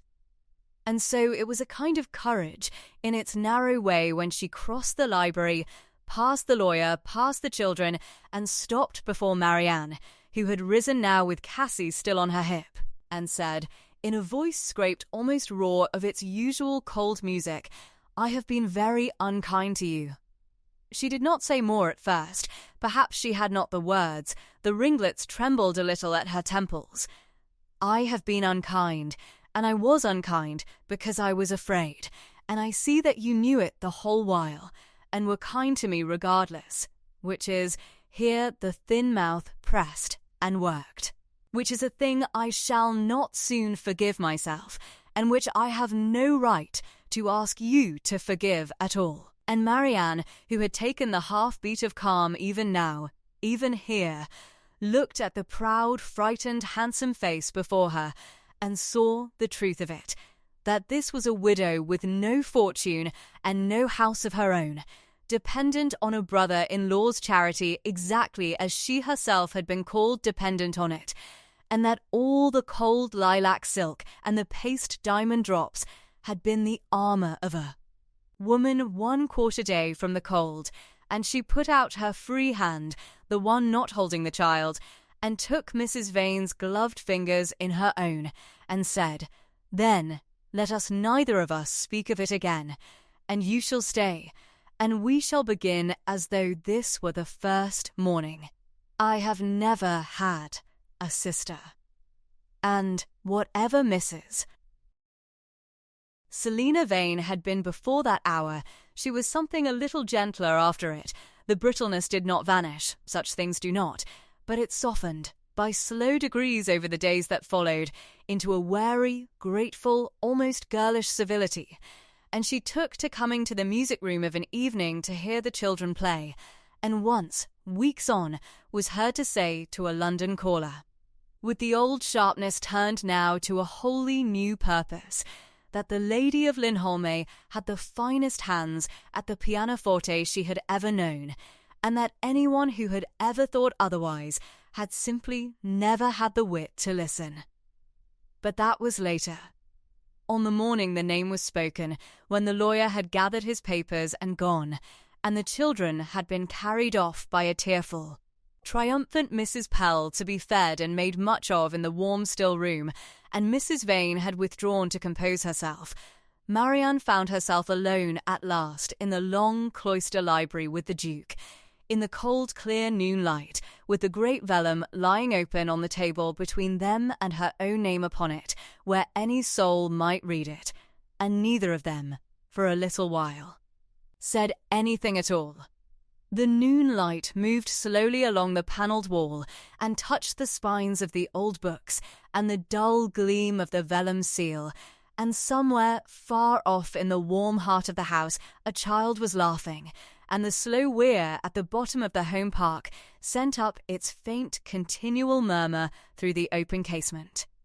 And the Duke stood with one hand still resting upon the deed, his fair head bent, his level grey eyes moving from her name on the parchment to her face, and back again, as though he could not yet make the two agree, the music-mistress in her dove grey muslin, who had bent two children's small fingers to the keys all spring, and the name that held his house.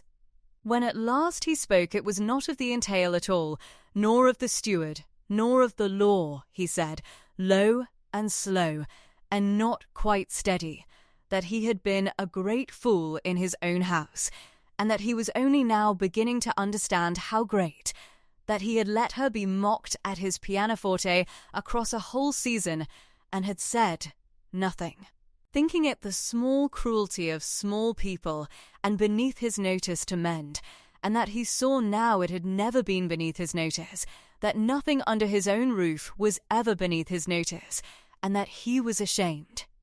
And Marianne, who had taken the half-beat even at this, looked at the honest, weathered face turned down to hers in the cold, clear light, and found that the calm she had carried all those weeks like a shield had quietly become something else in her breast, something warmer and far more perilous to her peace.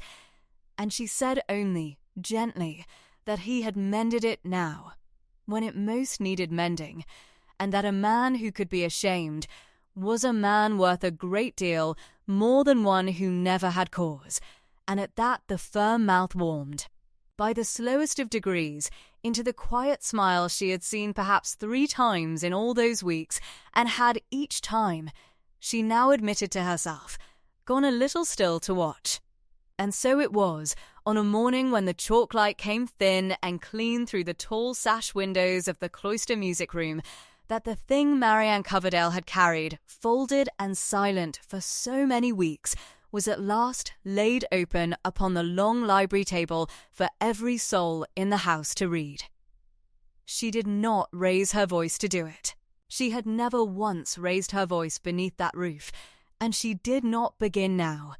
She only set her own small book down upon the windowsill, open and spine up, to keep her place as she always did, and she crossed the worn flags of the old abbey floor to where Mr. Bramwell stood with his black ledger clutched against his charcoal coat and his close-set pale eyes already narrowing behind their little oval spectacles, and she waited the half-beat she always waited, so that her calm arrived in the room a moment before her words did.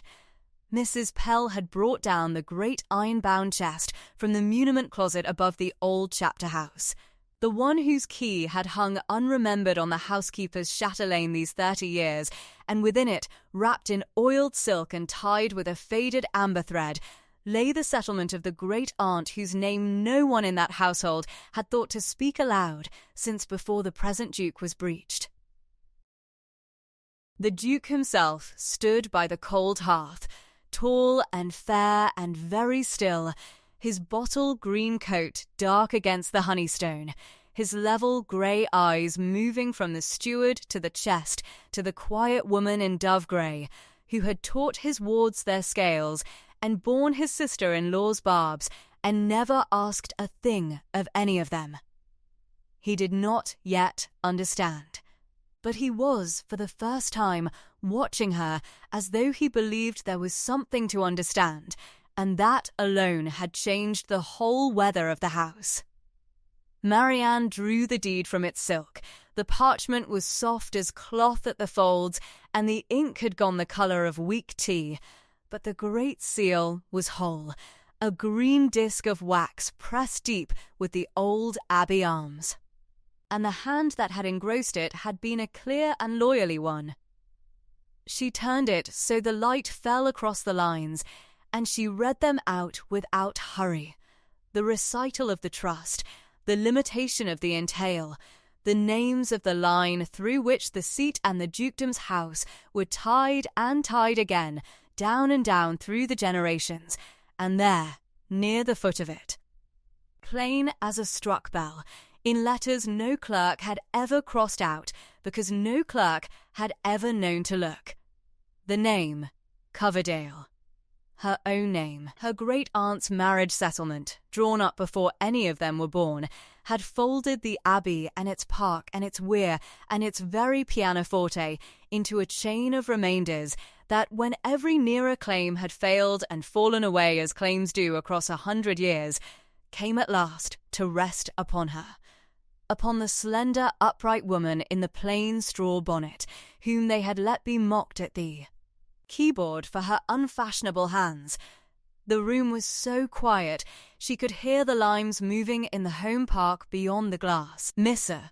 Bramwell understood it first, of course, for he understood deeds better than he understood men, and the sallow of his cheek went the colour of tallow, and his ink-stained forefinger crept along the spine of his own black ledger, as though it might somehow be persuaded to say a different thing. It would not. Mrs. Pell, standing by the door with her work-reddened hands folded over her white apron, had already laid beside the chest the second set of papers, the ones the steward had never imagined any living soul still kept, the old quarter-day accounts in her late husband's careful hand from his years as bailiff, the rent rolls and the timber counts and the honest tally of what the estate had brought in before Mr. Ite. Bramwell had come to it, set plainly against the thin and shrinking figures the steward had laid before the Duke these last 7 years. One did not need to be a lawyer to read the 2 columns side by side. One needed only eyes. The estate had not failed. It had been bled, quietly and patiently, and a little at a time, by the lean grey man with the heavy bunch of keys at his hip, against the day he might see the Duke ruined and the orphaned wards turned out upon the parish, and the abbey sold to clear debts that had never truly existed. And now the woman whose name stood upon the entail had laid his work open in the cool morning light, not with shouting, not with constables at the door, but with 2 stacks of paper and the half-beat of quiet that always came before she spoke. "You will find Mr. Bramwell," she said, and her voice was as even as it had ever been across a music lesson. "That the trustees named in this settlement are still capable of being convened, and that the accounts they will wish to see are these. Mrs. Pell has been good enough to keep them. I think you had better not be at the Abbey when they come." That was all. She did not gloat. The channel of her nature had no room for it. The steward looked once at the Duke, and found in those level grey eyes no rescue and no doubt remaining, and he gathered his black ledger and his keys and went out through the long south library that had once been a cloister walk, and the great door of Linholm Abbey closed behind him, with a sound like a held breath let go, and the house seemed in the moment after to stand a little straighter on its honeystone foundations, as a man does when a weight he had not known he carried is lifted from his back. The Duke crossed the room to her then. He did not reach for the deed. He looked instead at her face, at the calm hazel green eyes, and the small beauty mark below the left one, and the soft mouth held, even now, in its serene composure, and he said, very low, all this time, "You held this, and you let them," and he could not finish it, for the shame of his own blindness had come up into his throat, the suppers at which she had been mocked for her plain gown, while the very chair he sat in stood upon her sufferance, the lessons given for a hired woman's pittance by the heiress of the ground beneath them all. Marianne waited her half-beat. "I did not come to be the heiress," she said gently. "I came to be sure of what I had read, and to see the children, and to know the house before I knew what to do for it. A name on a deed tells you what is owed. It does not tell you what a place is worth, or whether it is worth the saving. I wish to learn that first." And the Duke, hearing her, understood that she had judged his house not by its rent roll, but by its heart, by Tom's chipped tooth grin over a botched arpeggio, and Cassie's small gap-toothed singing, and Mrs. Pell's kindness, and his own slow, honest, blundering decency, and had found it, against the steward's every effort to hollow it out, worth the saving after all. There was a great deal of business after that, as there always is, and it was done in the warm weeks that carried the Abbey from the open green of late spring into the deep gold of high summer. The trustees came, grave men in dark coats, who pored over Mrs. Pell's old accounts and Mr. Bramwell's new ones, and shook their heads and set their pens to work. And the bled moneys were traced, and the most of them recovered, and the entail was confirmed and set right and tied fast where it belonged. The wards were secured beyond any reach, Tom to his schooling and his ponies and his place as the Abbey's heir in trust, Cassie to her coral necklace and her music and the certainty, new and precious, that no lean grey man would ever again come to carry her away from the only home she remembered. Mrs. Selina Vane, who had mocked the music-mistress's hands at the keyboard and her dove grey gown at the supper table, learned the truth of it, as the rest of the county did, in stages and with a deepening pallor beneath her powder, and braced herself to be turned out of the great house where her widowhood had given her a proud and frightened perch. But Marianne did no such thing. She had been mocked, and she did not mock in her turn. She had been made small, and she did not return it.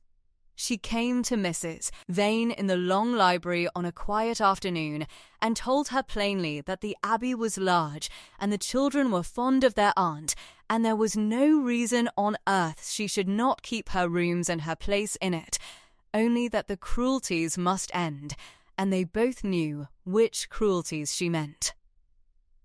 The proud ash-blonde woman, who had armoured herself in lilac silk and paste diamonds against the terror of having nowhere to belong, looked at the gentle woman she had despised and found her offering the one thing terror cannot buy, which is a place that is not taken away, and something in her brittle face came loose and softened, and she said, in a voice quite unlike her thin, quick one, "You are kinder than I deserve."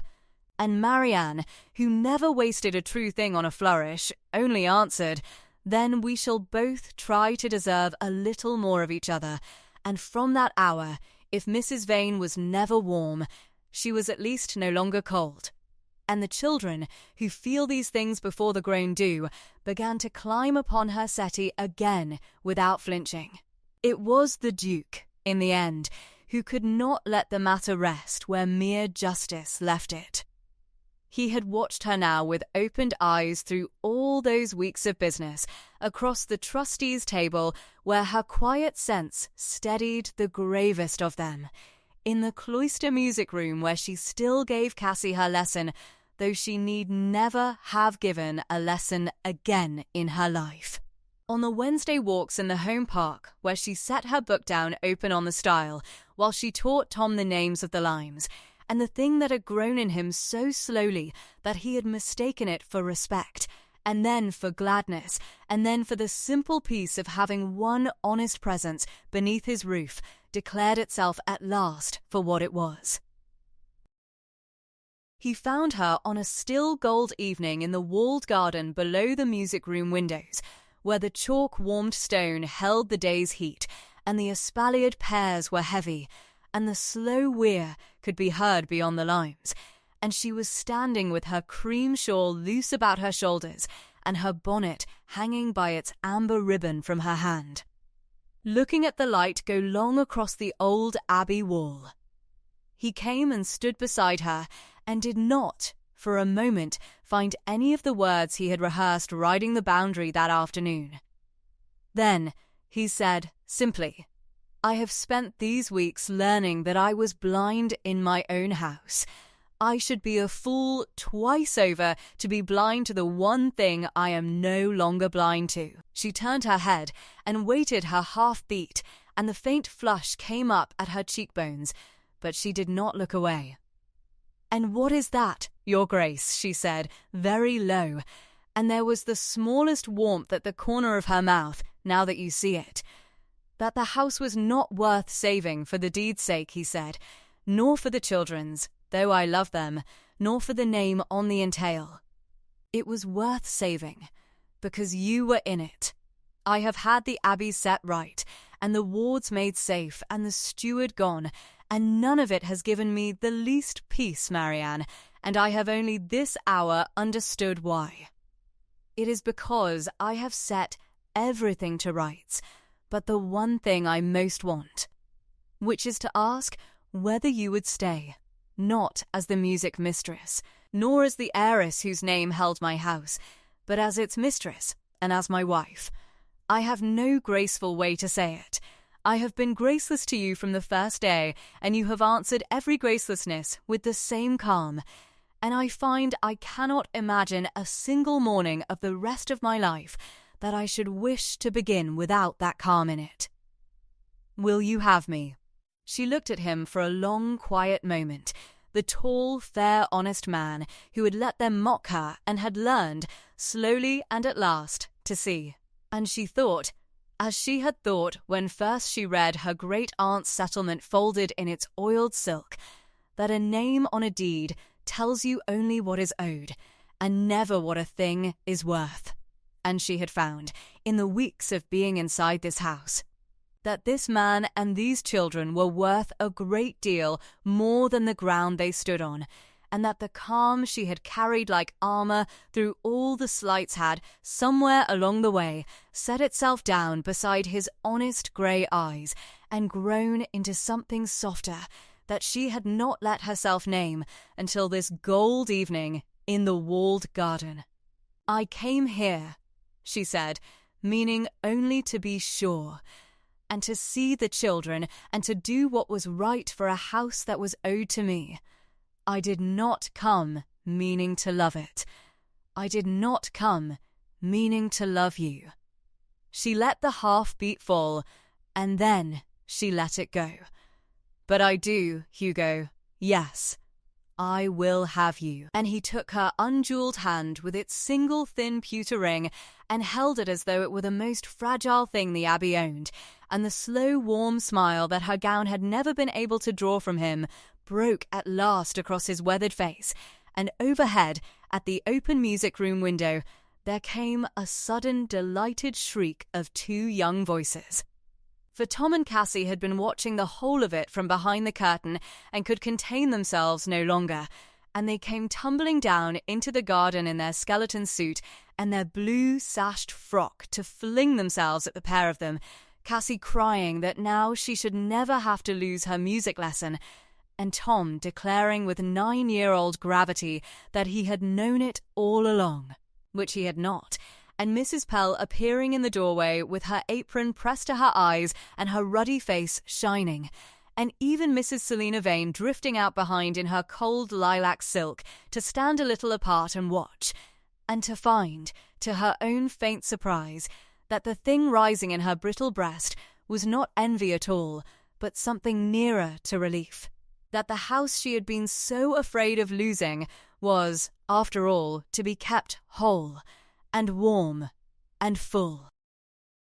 They were married at the parish church below the home park before the summer turned, in the small grey Wiltshire church whose tower had looked down on the Abbey since the Abbey was an abbey in truth, and Marianne came up the lime walk to the south porch in a gown that was no longer dove grey but a soft, warm cream, with the single honey amber ribbon she had always worn tied beneath the bust. For she would not be married without it, and the slim black velvet band at her throat, with its one-seed pearl drop, and Cassie walking before her scattering early pear blossom from a flat rush basket, and Tom standing very straight and proud beside the Duke at the chancel step. Mrs. Pell wept frankly in the second pew, and was not ashamed of it, and Mrs. Vane, in lilac softened at last almost to grey, found her gloved hand taken and held by a small girl who had once flinched from her, and held it back. The vows were spoken low, and meant entirely, and when the Duke set the plain gold ring beside the thin pewter one upon her finger, Marianne Coverdale, who had been a hired nobody mocked at a pianoforte, and was now the lady of the house her own name had always quietly held, lifted her calm hazel green eyes to his, and let the half-beat fall, and then smiled the whole smile she had been keeping. It seemed her entire life for just this man and just this morning. They came out of the south porch into the high summer light to the small steeple's glad uneven peal, and the children ran ahead down the lime walk toward the Abbey, where Mrs. Pell had laid the long library table with everything the warmed kitchens could offer, and the Duke drew his wife's hand through his arm. And they walked back together through the home park she now held, and the pollarded limes and the slow gold weir, in no hurry at all, in the particular unhurried peace of two people who have both stopped being afraid. In the autumn there was a christening at that same grey font for the first of the children who would grow up calling the cloister music room their own. And Cassie taught the baby's small fingers a careful note upon the great dark walnut pianoforte before the child could so much as sit, and Tom inherited his ponies and his honest steward at last, and his place in a house that no one would ever again try to take from him, and Mrs. Vane grew, year on year, into the affectionate and slightly imperious great-aunt the children had always half pretended she was, and Mrs. Pell, given a snug set of rooms over the old chapter house and a chair by every fire she liked, kept her chatelaine of small keys to the end of her days, and told anyone who would listen the tale of the morning the music-mistress laid the iron chest open on the library table. And on quiet Tuesday evenings, in the long south library that had once been a cloister walk, The Duke and Duchess of Linholm sat together by one lamp with one book between them, and he would set it down open upon his knee with his thumb at her page when she rose to see to the children, to keep her place until she came back to him, as she had taught him without ever teaching him a thing, and her place was kept, now always. In that warm honey-stone house her name had held through 100 patient years, until the half-beat of quiet that was the whole of her at last brought it home. If this story has been a comfort to your hour, tell me in the comments the county or the country you are listening from this evening, and press the small bell beside the subscribe ribbon, so the next Whispers of Love story shall find you in its turn. Rest easy now, and let the candle burn low, for the house is set right, the children are sleeping, and love in the end arrived only a half-beat after the truth, just as, in the kindest of lives, it so often does.